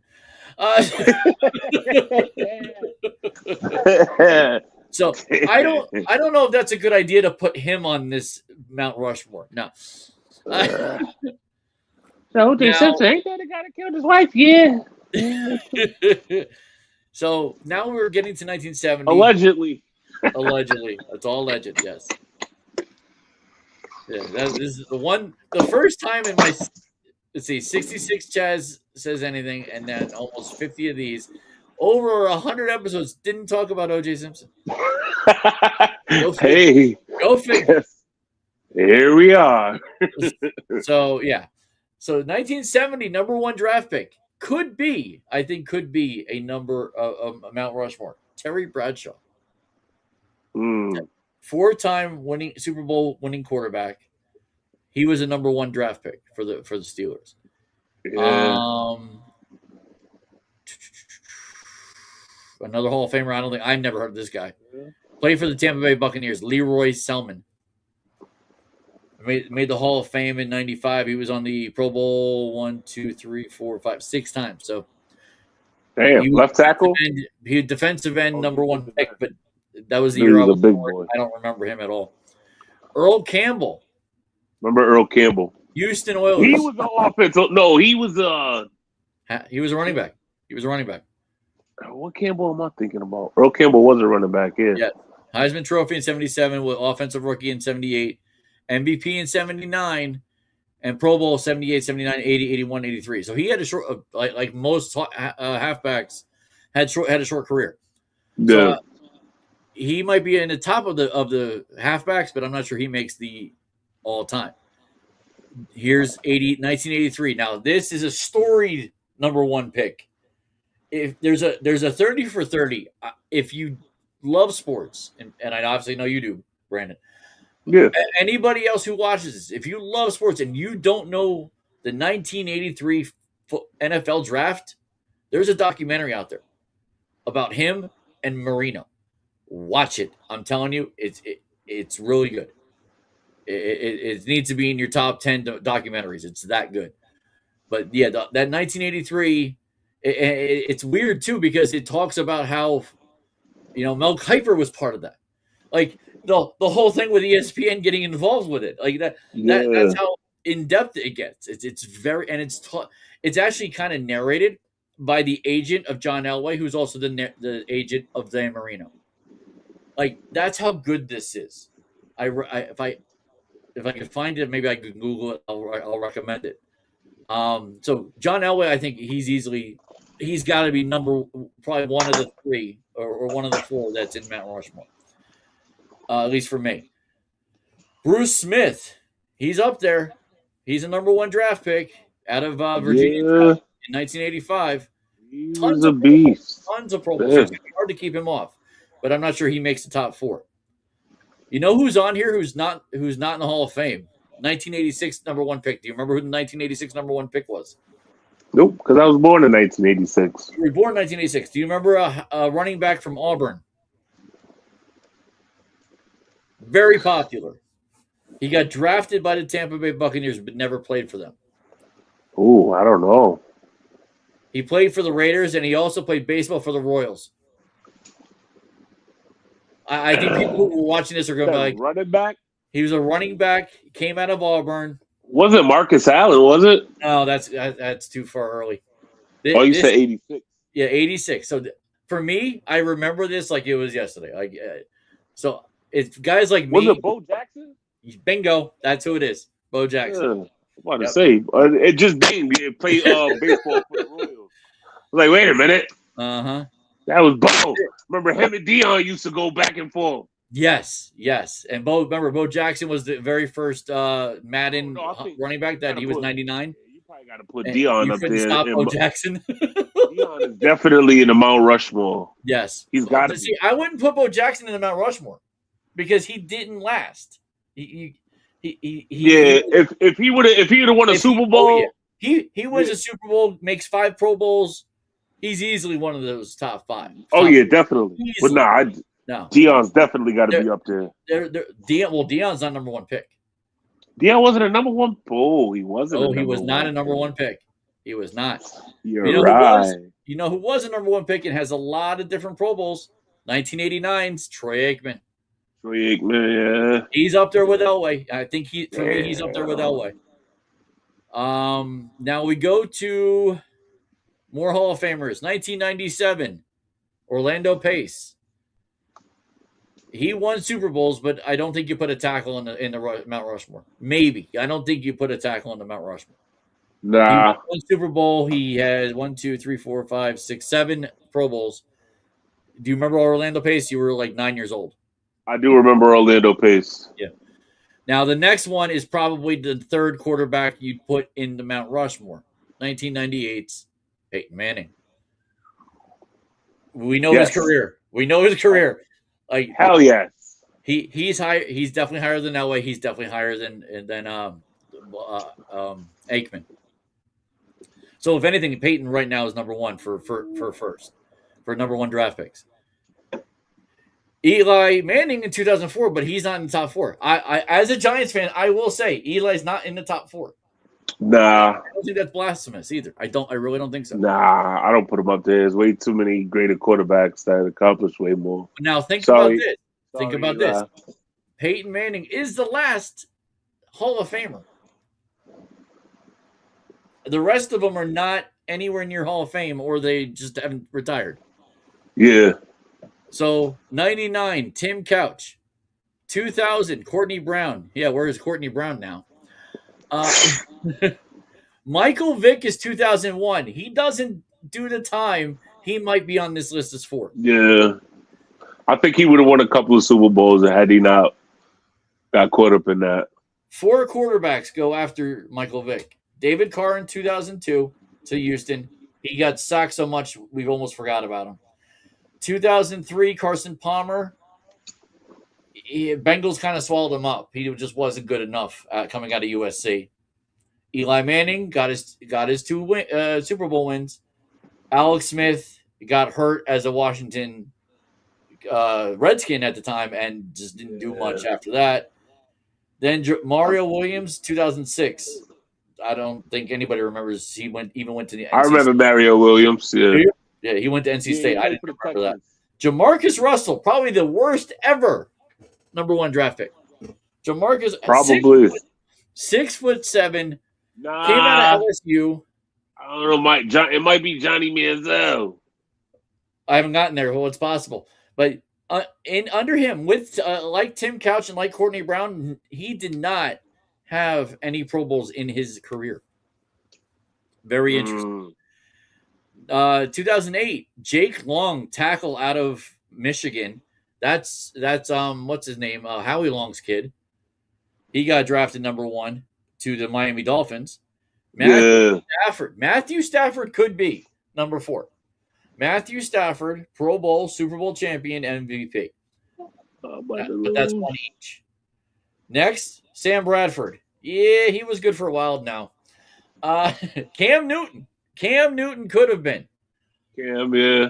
He had 3 Pro Bowls, Offensive Rookie of the Year, and MVP in 15 when he went to the Super Bowl. But that was his only time. So can't put him there. Andrew Luck, 2012. It's sad. You can't put him there. He only had 4 years in of Pro Bowl seasons. He left too early. Eric Fisher, no. Jadeveon Clowney, who went to the Texans. Yeah, 3 Pro Bowl years. Yeah, that's no Super Bowl, though. No Super Bowl. Our quarterback, 2015, Jameis Winston, drafted number 1 to the Tampa Bay Buccaneers. Journeyman. Now, great guy, but 2017 might be the non-quarterback that we put in. If they had a Mount Rushmore for quarterback personalities, he's definitely. That's true. That's true. 2017 is still playing now. 2017 does not have a Super Bowl, but he has 2, 4, 6, 7 Pro Bowls, including last year. Myles Garrett, 2017 number 1 draft pick for the Cleveland Browns. You got to put him. Yeah, he could. We got a few more years to go. He could be in that top 4. Yeah, so, I mean, he already got Michael Strahan. Yes, he does. So Baker Mayfield, 18. No. Kyler Murray, 19. No. Hell no. No. Hell no. Now, the next 2 could replace him if they start getting championships. The next 2 are 2020. Do you remember 2020s?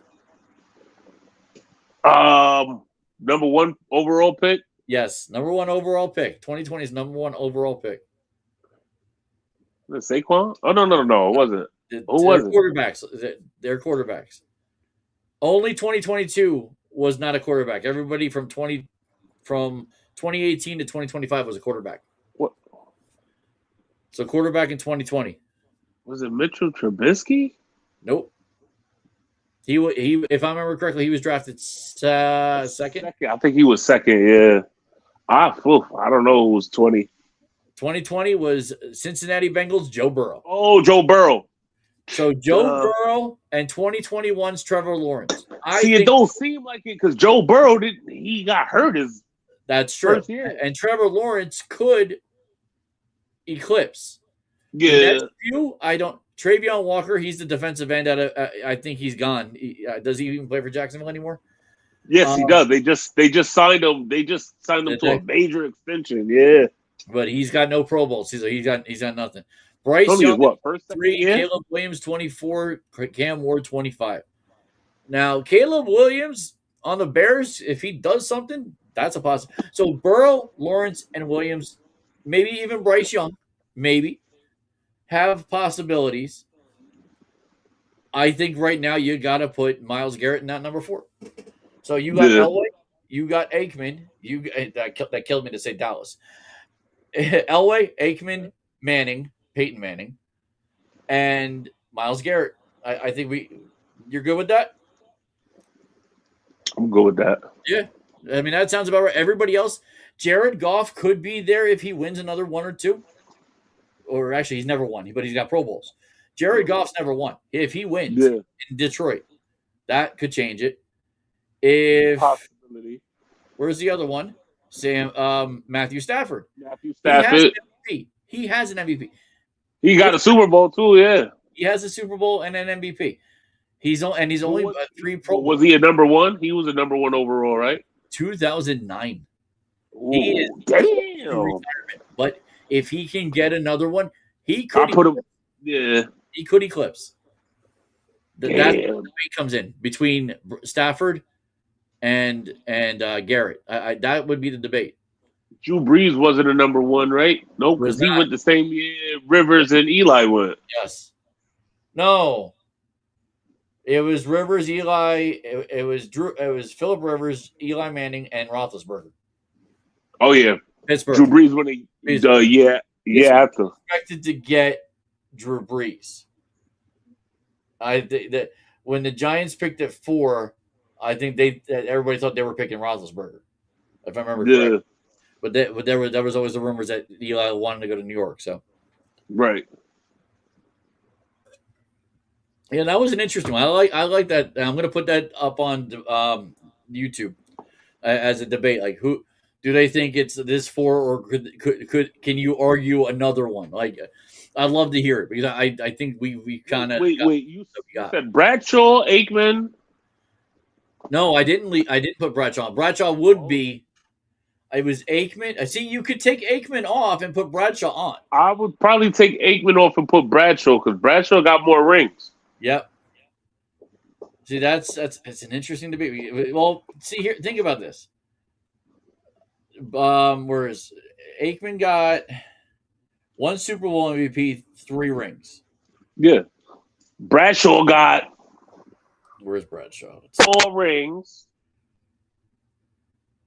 3 Pro Bowls, Hall of Fame, 4 rings, 2 Super Bowl MVPs, and an NFL MVP. Yeah. Okay, Bradshaw. Bye, Troy. Sorry. Bradshaw, Elway, Manning, and Garrett. Yeah. Okay. Yeah. We'll change it up. What is going on? Seth. Oh, it's Seth versus Gunther. Oh, they're both in regular clothes too. They're trying to beat the crap out of each other. How did the possession arrow go to UConn? It's 8:50. It should have started right now, right? Oh yeah, Ben started. But I'm just saying it wasn't a foul. They called a jump. They gave possession arrow. Is it a jump ball? At least it got to be a jump ball. Oh, it's tight now too. 18-17. Oh, 18-18. Really tight. All right. So let's. Oh yeah, they did call a foul. Yeah, they did. So in the NBA, Luka is out. Curry is back. LeBron is alone again. Do these stories even matter for real top NBA teams that should be in the NBA Final Four? Not really. Well, especially with the playoffs coming around too. It would have mattered. It would have mattered only for the simple fact is that the Lakers are the 3rd seed, but Luka being gone, Austin Reeves being gone, Marcus 5 like that. Marcus Smart still ain't back. LeBron can't carry that load. There's nobody else that's gonna step up. And how many games you got left? I'm sorry, it's over. It's over for the Lakers. I'm sorry, LA. For the Lakers, so shit. I love my squad, man, but damn. They wasn't good. They wasn't going to make it to that. Let's go to the scoreboard. So the Knicks are playing right now. They're playing the Hawks, and they're only up by 3. Come on, guys. They up now because they was just losing. So it just changed. They're winning by 2 in the 4th quarter. My computer just updated. God, what a block! Jeez. Now it's tied 102-102. Now it's tied 102-102. You're watching college? Yeah. Why is what the hell the Oracle talking to Gunther? Oh my God, this is we're going wrong. Very strange. So the Knicks are tied with the Hawks. That's disturbing to me. Cavaliers are beating the Grizzlies. I don't think anybody cares. The Blazers are just starting with the Nuggets. The Magic are beating the Pistons. Good Lord. Cade Cunningham out, and this is what happens? Yeah. That they're losing to the Magic? Damn. Wow. I just lost $5. It's not over yet. 4:04 in the 4th. Nah, I had Michigan. I had the race to 20. I had Michigan getting the race to 20, and UConn got the 20. Okay, and they didn't get the 21st. Yeah.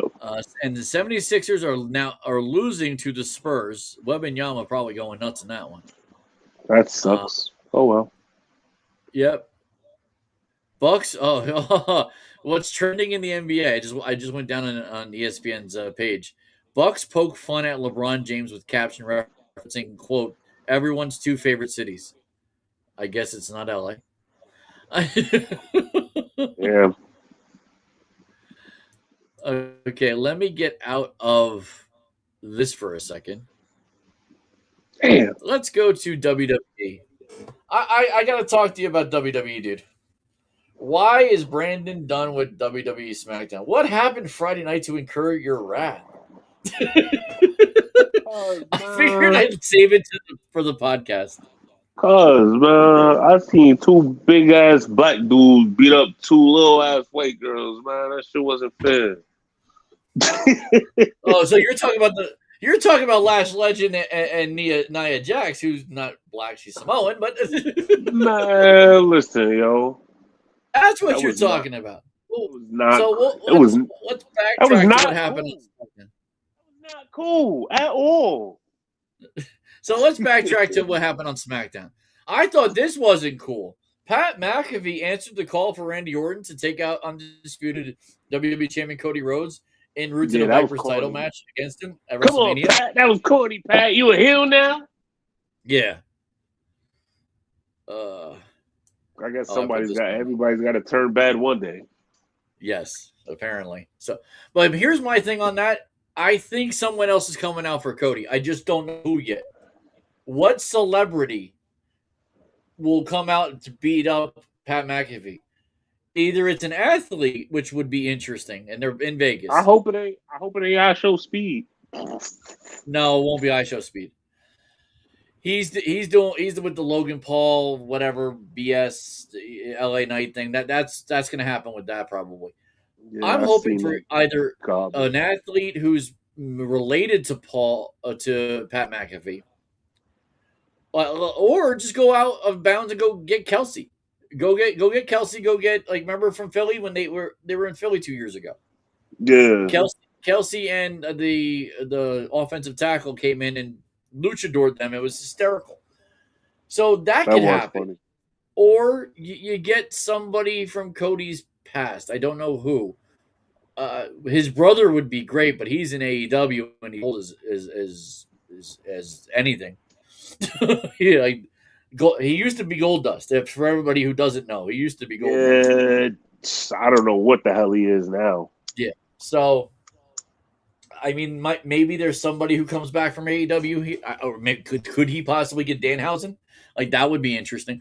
But so expect to see something on SmackDown next week for that because SmackDown's coming up WrestleMania will be here quicker than quick. Also, Rhea Ripley defeated Michin. Moments after Rhea Ripley made Michin tap out to the Prism Trap, Michin was joined by WWE Champion Jade Cargill and B-Fab for a post-match attack on the Eradicator. Here we go. I messed that up. Here we go. This brought Io Sky to the ring to help save Ripley. So now Io Sky is part of this, so it's 3-on-2. I don't know if they're going to get a third, but I would suspect somebody will come out and be a third for that group. Uncle Howdy did defeat Tama Tonga, and then when Uncle Howdy locked Tama Tonga in a mandible claw, Solo Sikoa emerged in an attempt to help his MFT brother, which, if you saw before that, Tama didn't want any help. So I'm waiting for Tama to actually break off of the MFTs, which would be very interesting. Then he accidentally caused a distraction. I don't know if it was an accident. However, and Tama walked right into Sister Abigail. Yeah.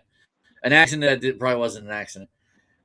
To give his ominous opponent the win. After the bell, an irate Tama, it's hard to say that by itself, took the lantern from Sikoa and returned it to Uncle Howdy.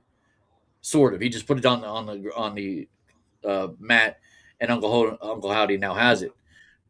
That shtick's got to see that. I would see why you would be upset. That shtick has run its course. It really has. Yeah, I agree. Then our buddy Trick Williams invited Grammy-nominated rapper Lil Yachty, never said his name before on the podcast, no, to join him at WrestleMania. That's new. So newly crowned champion Sami Zayn agreed to give Carmelo Hayes his rematch after Trick Williams and rapper Lil Yachty stirred the pot. So before that match, Aleister Black came in and defeated Matt Cardona. So that was a quick match. Alexa Bliss and Charlotte Flair defeated Bayley and Lyra. But then that made the match was a little longer because Nia Jax and Lash Legend attacked both the teams, as to what Brandon was referencing before. This is what you didn't like. You did not like. It was four white women getting beat by two black. That's even worse, man. And Charlotte's big. She's a tall girl. So I was sitting here looking. I'm like, yo, why are they so damn big, yo? I'm like, they gotta be men, yo. Because Alexa and Lyra are tiny. That's why. Alexa's no more than 5'2", 5'3". And I think I know Lashes. I remember seeing Lashes. I know she played basketball for Michigan State. Yeah, Lash played college basketball. That girl's a big girl. She can fight. Yeah, she'll be a baller. I like Lashes. Could you imagine Lash going up against Angel Reese? I don't know if Angel would have a shot. But the other Nia Jax,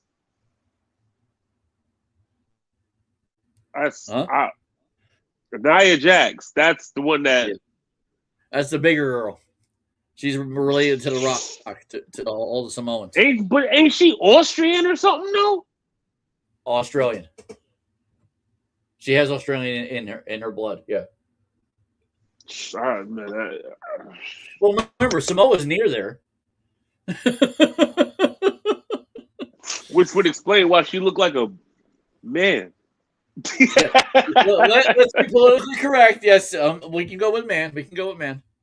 She has manly features. She has manly features. So did China. Okay, so I thought. I'm sorry, Cargill. I thought Cargill had manly features until I seen her. No. Cargill does have manly. The way she. What I'm saying is compared to Cargill's manly features. Yeah. I thought that was Medea. I thought it was Medea. I was like, yo, that's not. Come on, man. Did you just say Medea? No. I was like, that's not fair. I was like, they too small, yo. I'm not watching SmackDown no more. Okay. Only SmackDown. You don't have to watch the women. That's fine. I understand. I'm just not okay with brutality like that. I was gonna say a man beating up a female. Like that's what it looked like to me. Like, it's fun when the women beat the men, though. I find that's more fun. It is. That is fun to watch too. So there's a match going on right now. Javon, Penta. I love watching kind of beat up dudes. Yes. Well, so Damian Priest and R-Truth did defeat The Miz and Kit Wilson. Danhausen suddenly interrupted the action, convincing a confused R-Truth to tag him in, and apparently curse the official. Like I said, what else? I even told my wife, this Danhausen is going to wear itself out. It's going to get very tired very quickly. And I know that's his shtick. Maybe the mask needs to come off and he just needs to be who he is. Maybe like these grande Americano people. They need to unmask and tell us we know you're German, not Mexican. Anyway. Come on, man. You can't be a luchador and be German. That's right. As a result, the referee was no longer able to use his right arm to count the pinfall after Miz hit the skull-crushing finale on R-Truth, which was hysterical. 1, 2, that was funny. The acting by the referee was funny. Damn, Damon, you got 28 tonight after the last 5 games where you averaged 12 to 15, 8, 6. One game he had 6 points. Like, what are you doing, Jalen? Wasn't Jalen hurt last game? Was he? I think that's why he only had like six points. Yeah, I think so. So Damian Priest did get tagged in and hit the South of Heaven. However, the official was actually able to use his left arm to count the pinfall. Then Sami Zayn defeated Carmelo Hayes in the United States title match. That was actually the top the main event match. The official was checking on Carmelo Hayes' injured leg, Sami Zayn once again seized the opportunity to hit the haluva kick on his distracted opponent to successfully defend the title. Now, here's the funny thing during that match, and maybe you saw it, maybe you didn't. It looked like Carmelo got hurt. A little bit, yeah. Right? I thought Carmelo got hurt. So he didn't have as much pop. No, he didn't. And when they get hurt, usually that's when the match turns and, they just go from there. Yeah. So I don't know if they would have really gone with him as the winner. And then after the match, Lil Gotti took the mic and distracted Zayn long enough for Trick Williams to take out the title holder. Yeah, the Knicks won 108-105. Whew, thank God. Oh, wow. The Knicks won. Squeak that one Jalen Brunson at 30 points. Too bad our basketball league is over. They reviewing something. Yeah, I was looking at that today. I was like, damn, it's over? Oh. Yeah. It's a good thing we didn't put money into it because I sucked. Oh my God. 11. Yeah, I came in sixth. You were sixth? Oh, that's right. Yeah, because at the end of the season, I was on like a 5-game win streak. Towards the end of the season, everybody got hurt. There was so many injuries. It's hard to keep up with that. It is. NBA is tough. I don't know if I'm going to do it next year. It's just tough to keep up with. It really is. I found it. I definitely would do another one. You do another one? Okay. Yeah, I definitely would do another one. I'll talk to everybody. Like I said, the only thing that really the injuries, man. Like a lot of players. There was a lot of injuries this year. Yes, it's a lot to keep up with. It really was. So if you're watching Raw, if you're not watching Raw, it's pretty intense back and forth. Let me see if I can pull up WWE. Will give me some of the results. Probably not. Let's see. Preview. It's finally gave me this morning it didn't give me the preview. Now it is. So CM Punk came in to talk about Reigns, no surprise. Seth Rollins kick off Raw with officially attacking Gunther. Yeah, so Seth Rollins came oh no! New York did not win, sir. What? It looked like they didn't win. What? Oh, they're saying. On. Really? Oh, that's. Is it tied? He just barely got the. It looked like CJ McCullough got the ball or before the clock went, but. Was it a 3 or a 2? I guess they're saying he still had the ball. Like a little piece of his finger was on the ball. So what's the score then? It was 108-105. Yeah, I think it's still 108-105. So we won then. I'm waiting for the review. We are live and we don't know. I'm waiting for the review because he hit that 3. If he hit the 3, we're going to overtime. But I think he had a fingertip or something on the ball. Yeah, it's over. Whew. That was a close one. He definitely hit the 3 at the end of the game. Yes. So it doesn't seem like Obafemi and Brock Lesnar have gone live yet. I didn't see that yet. LA Knight did go 1-on-1 with Austin Theory, and it seems like that they had that was the back and forth with I Show Speed.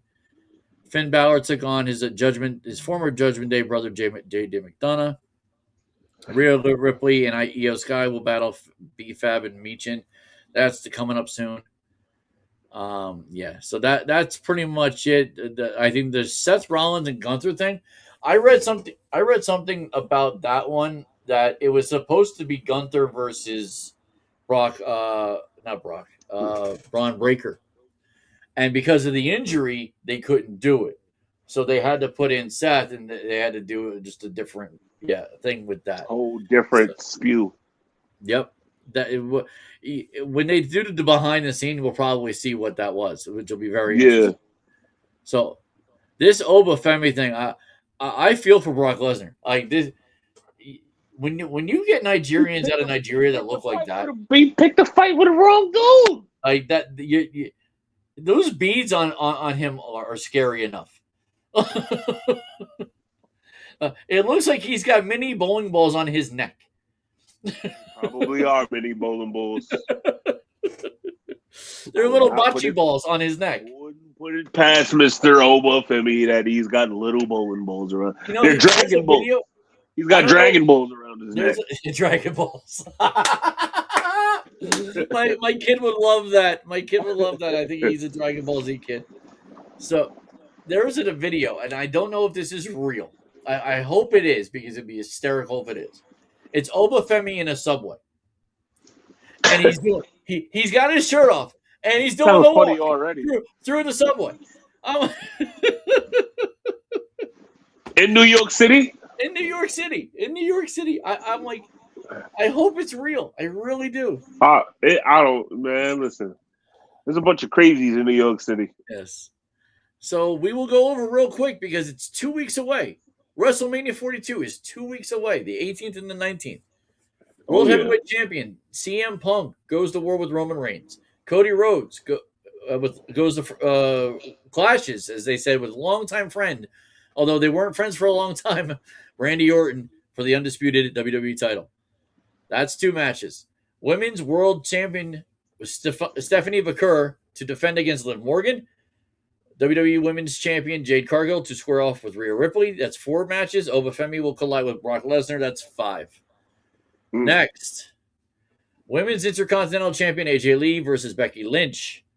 Jacob Fatu versus Drew McIntyre in an unsanctioned match.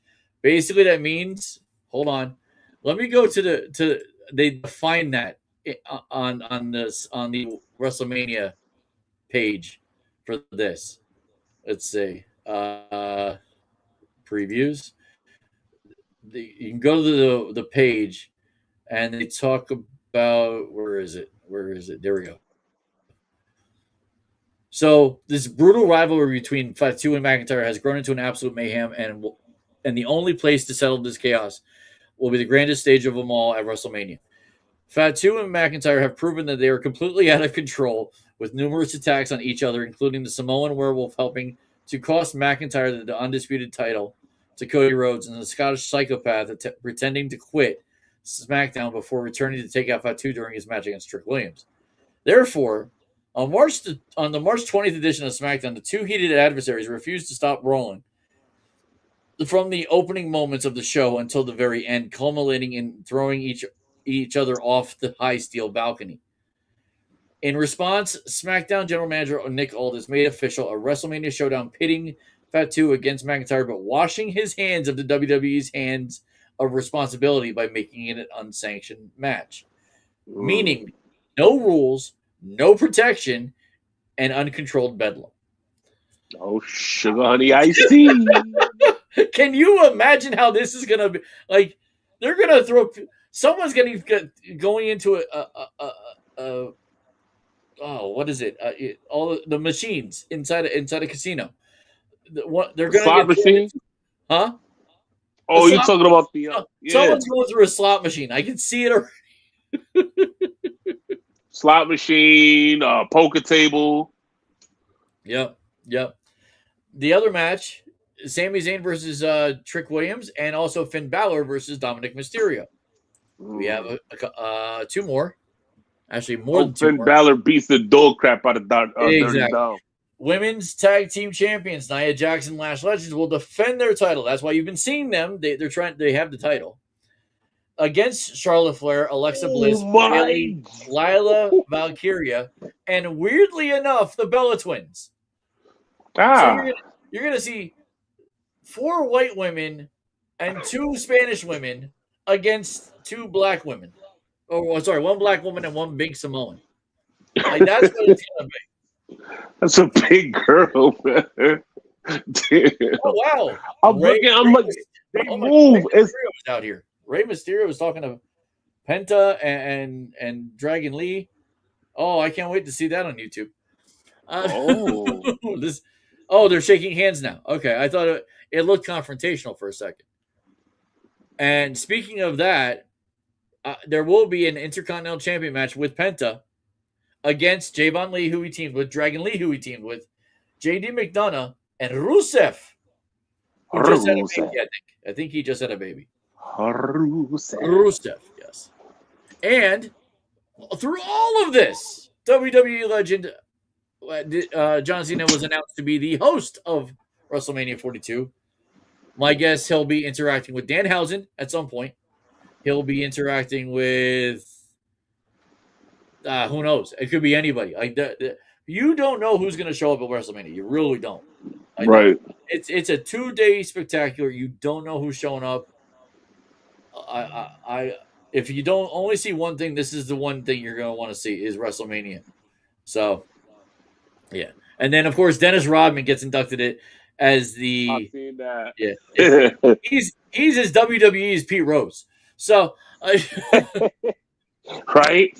Yeah. And honestly, he's only getting in because he was with NWO back in the WCW time. That's basically his whole wrestling shtick. Man, if that's the case, you gotta let Floyd Mayweather in. You gotta let Tyson in. You gotta. I'm just joking. Tyson isn't. Yeah, Tyson definitely, but I was just joking about Floyd. Mayweather. No, the Big Show had to actually bow down and let him sucker punch him. Like it was stupid. Yeah. Don't get me started on that. I agree. So real quickly, terrible acting. Terrible. It was. So NXT actually had their moment in the sun. They had NXT Stand and Deliver. There was a makeshift team of WWE Women's Speed Champion Ren Sinclair, Hank and Tank. That's their name, Hank and Tank. EK Prosper and Shiloh Hill. We have Brandon's clapping. Michigan won the first half. Nice. Silenced the boisterous group known as Birthright. So they won that match. Lola Vice defeated NXT champion JC Jane. So now Lola Vice is the champion, and Kendall Gray in a triple threat match. Good for Lola Vice. She's been a low person.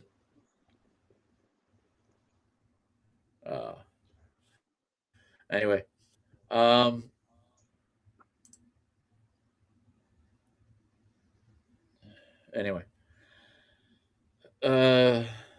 So yeah, and then NXT Tag Team Champions Brad Baylor and Ricky Smokes defeated Los Mexicanos, who just had a match before. Sol Ruca defeated Zarya. That was more of a personal match. NXT North American Champion Miles Bourne defeated Johnny Gargano. So Johnny Gargano left SmackDown and went to NXT and wrestled to win a championship and lost that. Oh well.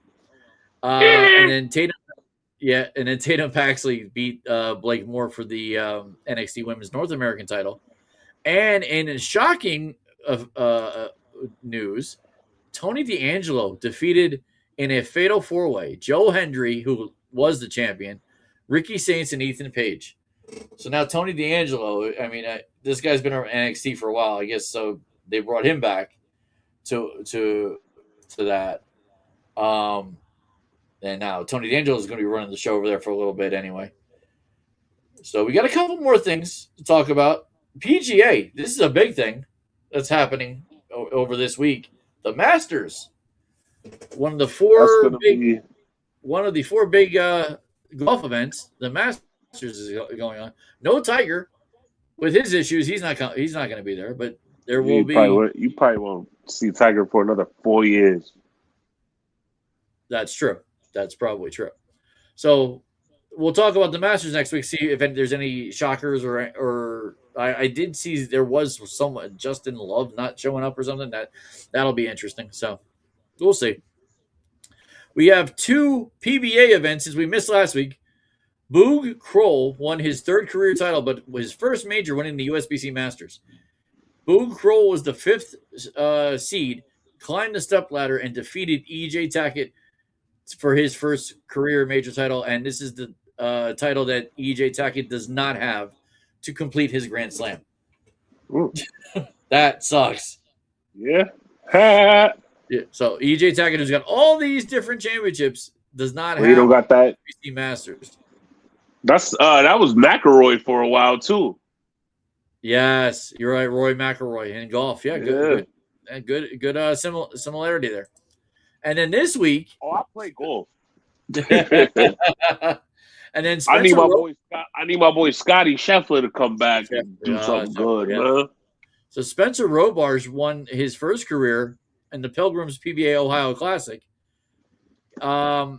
He didn't run the table. He was, I think, 3 or 4. He did. Yeah. He did though beat Ryan Barnes, young kid himself. He's a rookie. He was actually rookie of the year last year. He beat Ryan Barnes by 2 pins. Oh wow! Yeah, Ryan Barnes had to strike out to win the match by 1. Ryan got lost by 8 because he not 2 pins. He lost by. He was supposed to strike out. If he struck out, he would have beat him by 1. He actually lost by 8 or something. He did strikes not 8 spare. So yeah, it was a little dramatic. Definitely a little dramatic. It's awesome though. Yes, absolutely. So, and this month is crazy. I gotta say, look at the sports calendar for this month. Final Fours, men and women.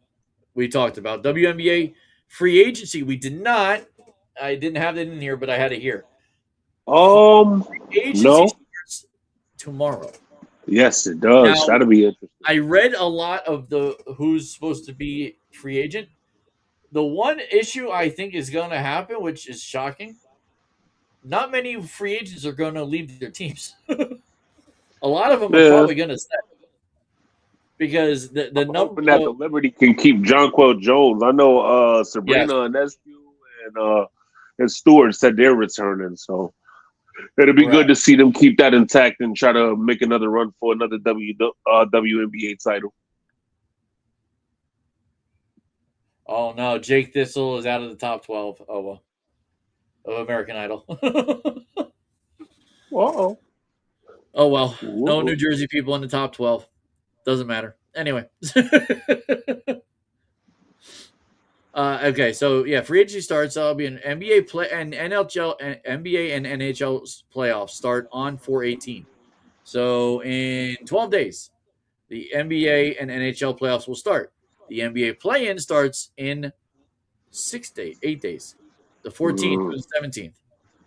So there's really not many games left for the NBA.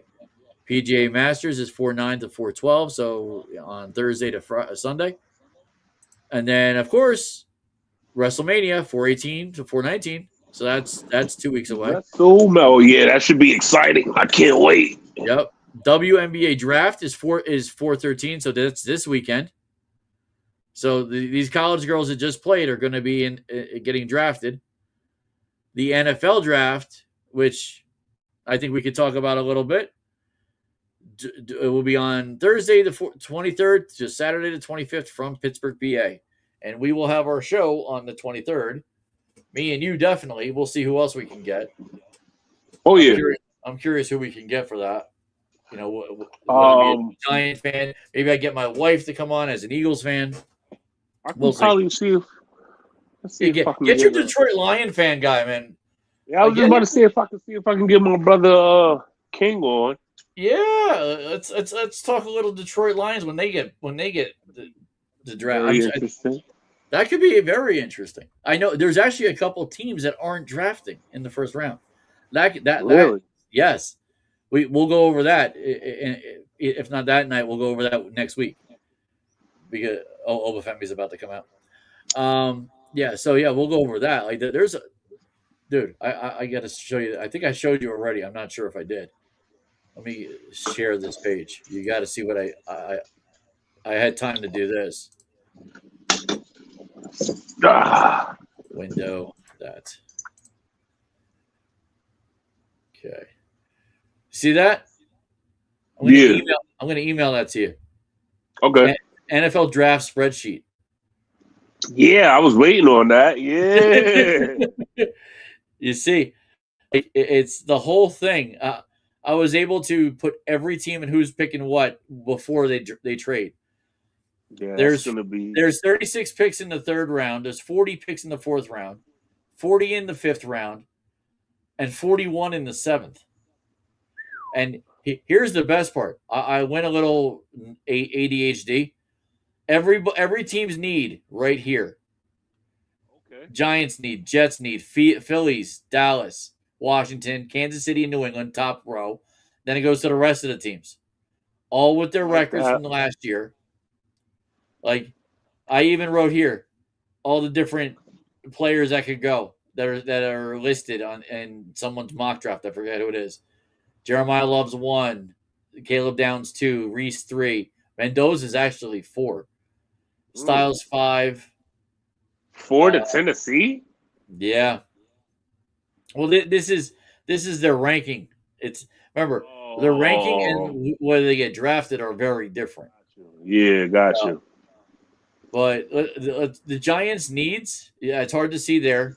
So I'll say it here: wide receiver, offensive guard, cornerback, defensive tackle, offensive tackle. I think that's legit. For the Jets, their needs are quarterback, which I'm not sure that's a first round thing for them. Not necessarily. Wide receiver, edge, offensive guard, and cornerback. So heard a lot of talks about them picking up Simpson later on in the first. Yep, Ty Simpson, exactly. It's very, very possible that could be the quarterback they get, and hopefully first round. So that if we can actually broadcast it, that would be great. Unless they are willing to give up a first round pick for Dexter Lawrence, I'd be willing to. And you see here, so Raiders pick first, Jets are second, Cardinals third, Titans 4, Giants 5. So our first hour is going to be really good. Oh yeah, definitely. Like last year, if I remember correctly. I mean, and if there's anybody who's watching or will be watching, we did a show last year. We did the picks from beginning of the very first pick all the way to 32. So, like, we're gonna do that again. You want to come on? You have 3 hours to kill. Well, more than welcome. Yeah, absolutely, and I do recommend you want to watch what we're gonna do. We're gonna put it on our phones or on our screens and watch it, but have it on mute so you could actually hear us. That we recommend doing the same thing. So we're gonna talk about what fans want to talk about, not what draft they should be, or be upset that he should have went here. He needed to go here. We're not Mel Kiper. Most people are not Mel Kiper. Like I started watching last. As a matter of fact, there's only one Mel Kiper. There's only one Mel Kiper. Mel getting so upset kind of made me not like him a little bit when he was last year when he was getting upset about Shador. I'm like, it's like he was getting his personal feelings get involved. It was very disgusting. Yeah. So I mean, this is what, and I don't know if you're going to be able to write I'll be able to write inside the boxes. Yeah. I got to figure out how to share that. If I could share that and you could write it on your own, that would be well. If anything, there's always FedEx. I could always go get it printed on a bigger piece of paper. Oh, that's true. That's true. Like with mine, I can easily go into the box and make it bigger. Yeah. I mean, I'm pretty sure I'll be able to do that on my phone, but. True. I'm not gonna want to sit here and keep going to my phone and I mean I'll already do that, but I got 3-4 devices going as you speak. I need to be able to. I'll just write it down if I have to.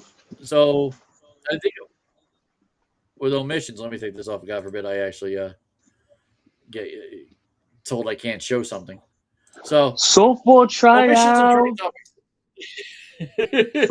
So I think we should talk about something that's non sports. Artemis 2 going up into space. I think that's a great thing for our generation to see. Yes, definitely. And the fact that they're going around the moon, probably already did that, and that this is going to continue. They're going to continue to do this to start maybe go back to the moon and even get to Mars. The fact that that's in our generation is great. I love that. So it said here, the astronauts woke up to the voice of Apollo 13 commander Jim Lovell. Oh, that's dope. Now, nobody knows. Yeah, before he died, he recorded a message 2 months ago before he died saying, "Welcome to my old neighborhood." That's pretty cool. He said, "Welcome to my old neighborhood." Creepy but cool. Yeah. And he also flew on Apollo 8, so he did Apollo 8 and Apollo 13. I was like in Bad. I don't know if you've seen any of the Bad Boys, but the very last one where the captain is talking. The captain's talking to them on the phone. He's like, he's talking to us from the dead.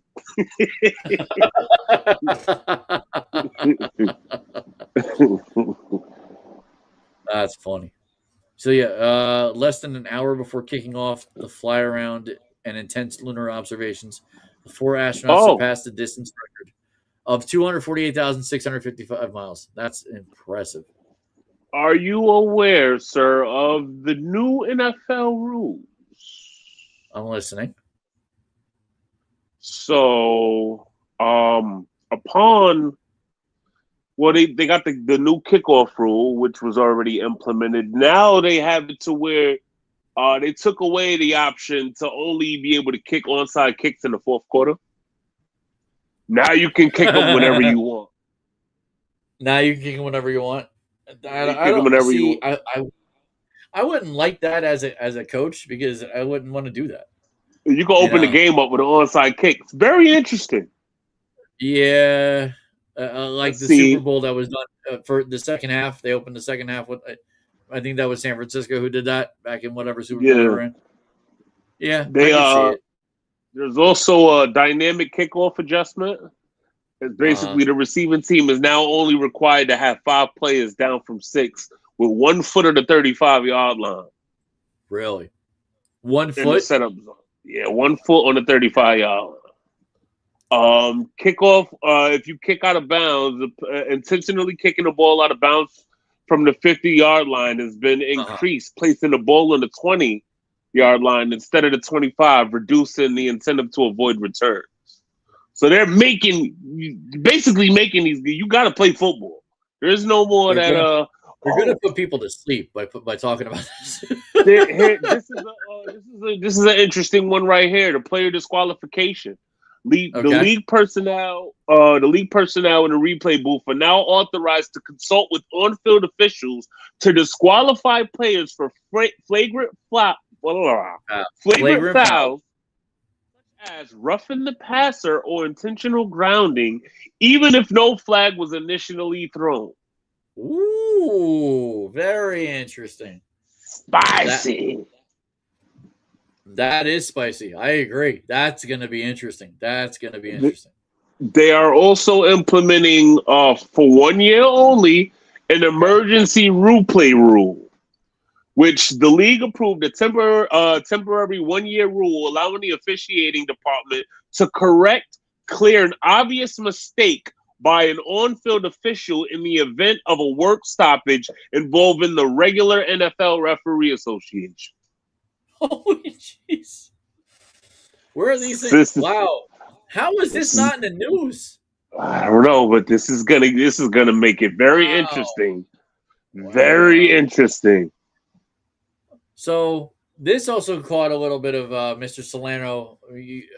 John's going to get a lot of talk on this. He's actually one of our 190 people that follow us on Facebook that actually does respond and reply. So Major League Baseball is expanding, supposedly. 3 item city teams. 3 item city teams and 5 items. So there's 3 closer to the finish line and 5 with more still work to do. Ooh. So in essence, they're saying that we could have 40 teams in baseball. Damn. That's a lot. Yeah, Now the top 3 that are close to the finish line, it kind of makes sense. Nashville, you put them in the South with Atlanta. Maybe this is where they're going to adjust the leagues because they're going to go more geographical. Salt Lake City makes the West definitely better because you build something there. And you're going to get 2 of them because you're going to have Portland now too. So Nashville, but Salt Lake City. I mean, wouldn't Utah be considered a Salt Lake City? Yeah. Well, they just call it. Well, they couldn't call it Utah, but they could call it. I mean, heck, don't they have a hockey team called the Mammoth? Like that's just weird. That is. They would have been better off called the Mormons. Yeah, you could have said anything but the Mormons. The Seagulls. I see that on ESPN, and it bothers me. Like the Kraken doesn't.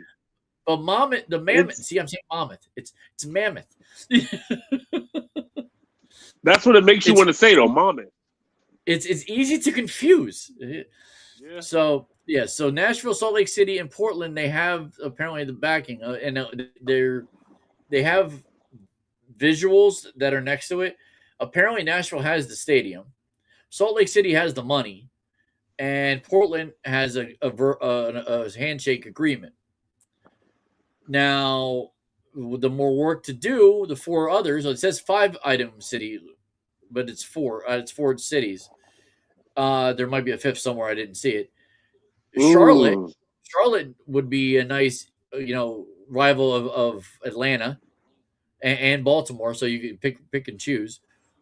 Apparently, Montreal wants to come back, so that would be interesting. Would the Expos come back, even though they're technically the National? Very similar to Cleveland Browns and when they were the Baltimore Ravens and back and forth. Yeah. So there's Orlando, which really is weird because isn't the Florida Marlins in Miami? But they got the Miami Marlins, ain't it? And then Tampa Bay plays in Tampa, so now they were in the middle. But Tampa Bay and Florida and the Florida Marlins don't get fans. Like, that's why Tampa Jazz Bay is with us now. Yeah, exactly. Like where do you think Orlando's going to? And they're probably going to play at Walt Disney.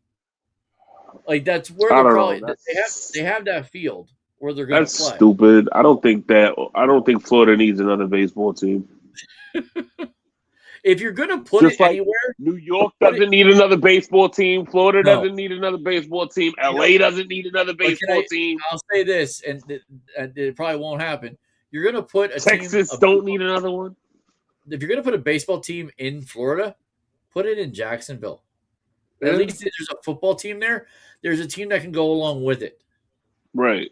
Orlando, well, they got the Magic? Yeah, okay. They don't have a football team. They don't have a hockey team. Put them in Jacksonville, not Orlando. And the last one is Raleigh. So here's my thing with Raleigh. If you have Charlotte, why do you need Raleigh? I mean, yeah, and they already got. Are you going to put another one in Durham, like kind of like Duke in North Carolina? Like, that doesn't make. Yeah, if you're going to put anywhere anything, put something in South Carolina. Yeah, put something in South Carolina. Put something in Memphis. Yeah. I do like Carolina. Nashville, yeah. I mean, Charlotte is kind of south. That also covers San Francisco. That covers South Carolina. A lot of people have told me that live down there or I know in there.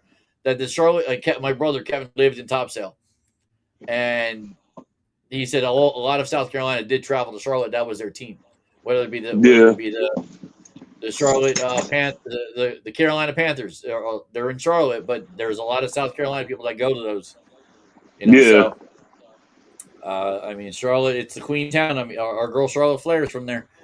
But, so it's possible. I mean, the Raleigh one is the one that kind of makes me scratch my head. Now, my buddy Salerno said, how about New Jersey? So I questioned. Yeah. I said, it comes up. Well, I told him, I said, I gave 4 cities with question marks behind it. Newark, Camden, Trenton, Atlantic City. I don't think these cities look better than any of the other 7. Those are our 4 big cities in New Jersey. He said Trenton or AC. The thing with AC I don't like is the fact that AC has nowhere to really put it. There is a baseball stadium like there is in Trenton. The problem with the AC field is the area. Like, you're not going to really attract people to go to AC. It's just not going to happen. You got to retool that entire city and fix it up where you can get a professional team in there. Trenton is kind of in the same boat, but in a different light. Their stadium is perfect. Where that Independence Stadium, where it used to be a Yankees swapped it with the Red Sox, and it's now independent. It's an independent league team, Trenton Thunder. that team could be repurposed as a baseball team, but Trenton as a whole, it's a hard town. Like there's a lot of crime in Trenton. Yeah, The four big Orange cities County. we have, there's a lot of crime in those cities. AC, Newark, Trenton, Camden. There's a lot of crime. It won't work with crime. Yes, there's crime in New York, but New York Yankee Stadium has been there forever. You're not losing it. Citi Field has been there since '62. You're not losing that. Right. It's the other areas that obviously are what they are, but those four cities who've been long-time cities for Newark has the Bears. It's an independent baseball team. That's fine. I don't think you can get 40,000 fans to go a night to Newark. I just don't see it. Trenton, you could barely get 3,000 people to go to that arena that's there. Yeah. And the Thunder probably do 5,000 to 6,000 a night when they're home. That's great. You're not getting 30 to 40,000 to go to Trenton. Right. Yeah. Like Nashville, that's almost a guarantee because there's 40,000 people at a show. So even Memphis. Yeah, and same with Memphis. Like so, There's those a lot of will crime work. in Memphis too, though. Yes. So, not that I'm trying not to. I would say if you're going to put a baseball team in the Carolinas, why not put it in Auburn? Yeah, that's a good one. See, and you know where in New Jersey they could put it, and you'd have to tear down the mall. Huh? New Brunswick? Where? No. New Brunswick? Rutherford by MetLife. Yeah, they could put it in New East Rutherford. Yeah, you could put it somewhere near Rutherford. Whether you take down the mall, wasn't the Continental Arena in Newark? I think it's CPAC or they call it or something. Yeah, that's in Newark, but that was for the Nets and the Devils. It's just the Devils now. Yeah, that's where new kids on the block. I saw new kids on the block. You can put a baseball field next to that. Well, I think there is a field in Newark, but that holds the Bears. But that's it. But I don't know if that's a major league field. But what I'm saying is, you can make a major league field in Newark. Maybe. See, that's the maybe. But I more thinking about it, I like Rutherford. I really do like. I mean, that's what I'm saying. It's right next. It's right next to each other. Rutherford. Yeah. I got to stop this. Damn. Sorry. Did you see what I put up that double play that the umpire hit? A ball was hit off the umpire. That was funny. Nah. If you go on the page, yeah. A guy, it was in minor leagues. He hit the ball. Yeah, I seen that. It goes off the umpire, and then it goes to the second baseman. He gets a 4-3 double play. Yeah.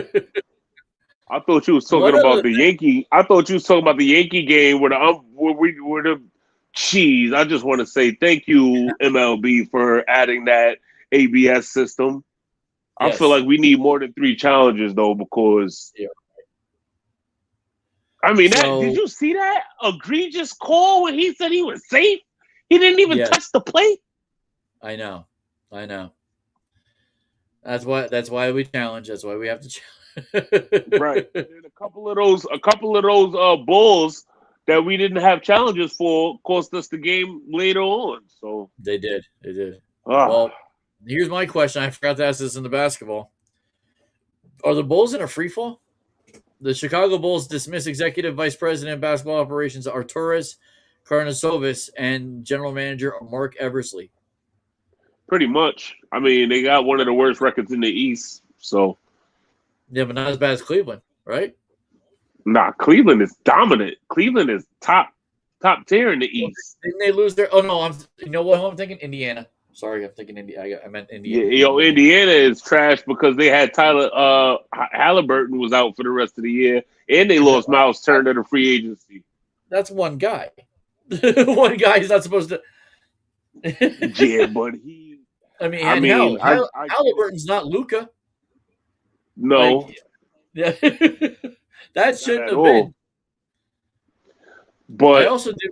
Yeah, go ahead. I honestly think if Halliburton doesn't get hurt in that game 7 weeks, Indiana Pacers would have definitely been the NBA champions. Yep. One last thing I want to do in omissions, like this was a big omission one for us today. There was a lot of stuff that I couldn't fit on here. So I did put on, there was tickets punched, and that's normally for basketball, but this was bowling. So Parker Bone has 3 kids from his second wife. Okay. I know the family. I know the wife. She was a director for the USBC when I was a director. So their kids, Justin and Brandon, going to college 3-4 years now. I think they're juniors and seniors. Sydney just started at Vanderbilt University.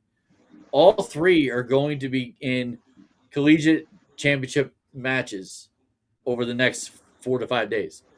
So the NCAA NC Bowling Championships for the boys or the men. Justin is bowling for SCAD Savannah. I think it's called. It's a different type of school. It's something in Savannah, Georgia. And Brandon's bowling for Weber International. Weber International is one of the bigger bowling schools. So Brandon's going up against Justin, and Sydney is bowling at the intercollegiate team championships with her team with Vanderbilt. And like, if you look at these 3 kids, Brandon and Justin look like their dad. You can see the mix of their dad with their mother. Dad. Oh man. Yes. Now Sydney, I'm not sure. I remember her as a young girl. Like, she's a little bit younger than my daughter, so that's how I remember her. She was even younger. She's grown up to be. She's a pretty woman. Like I said, she's probably 18, 19 years old. Doesn't look like either one of her brothers. You'll see it in the picture. Like, but they're amazing bowlers. They're going to be on the tour. I think Justin already has been once or twice. I don't know. Justin's been out there. He's a very good bowler. Brandon is coming right up behind him. So, like I saw it. Someone posted on USBC. I got to share it. It is. I should share it to my bowling one. I have a bowling page too. But yeah. So good for the Bones. I'm glad they're doing something. Hopefully they win. Hopefully somebody wins. You know, I'm rooting for them. Yeah. And you don't see that too often, that 3 siblings are in a bowling collegiate tournament at the same time. That's wild. Yeah, that's pretty dope. Yep, I think that's it. I don't think there's I talked about John Boy. That we talked. You said Sexy Dexy. Yep. Okay, we did everything that I posted on here. Okay, episode 60. No, sorry, 60. 50. 50 episodes of our show next week, April 13th, Monday. It's not a Friday, so it won't be Friday the 13th. Monday. Yes. I should be good. She's got a softball tryouts, but I think they're over at 7. Okay, well, worst comes to worst, we can do it Tuesday. So let me know. Yeah, we should be good though. Okay. But we are swinging back into softball season, so. We're swinging back into softball season. Yeah. I'm hopefully she makes the school, because remember last year was her first year. She's significantly better than she was when she started, obviously, but so now she's getting ready to try out for the school like she did last year. Last year she didn't know nothing. This year she's 10 times better, so the school she might play for the school. Okay, so that's for our listeners. If we're not on Monday, look for us on Tuesday. Okay? So that's why you need to subscribe. You need to make sure you get the notifications that when we're going to be on it, whether it be Monday or Tuesday. So, all right. I see someone's on. It could be my wife wondering why I'm not off yet. So, on that note, peace out, everybody. We'll see everybody next week, whether it be Monday or Tuesday. All right? Peace out. Have a good week.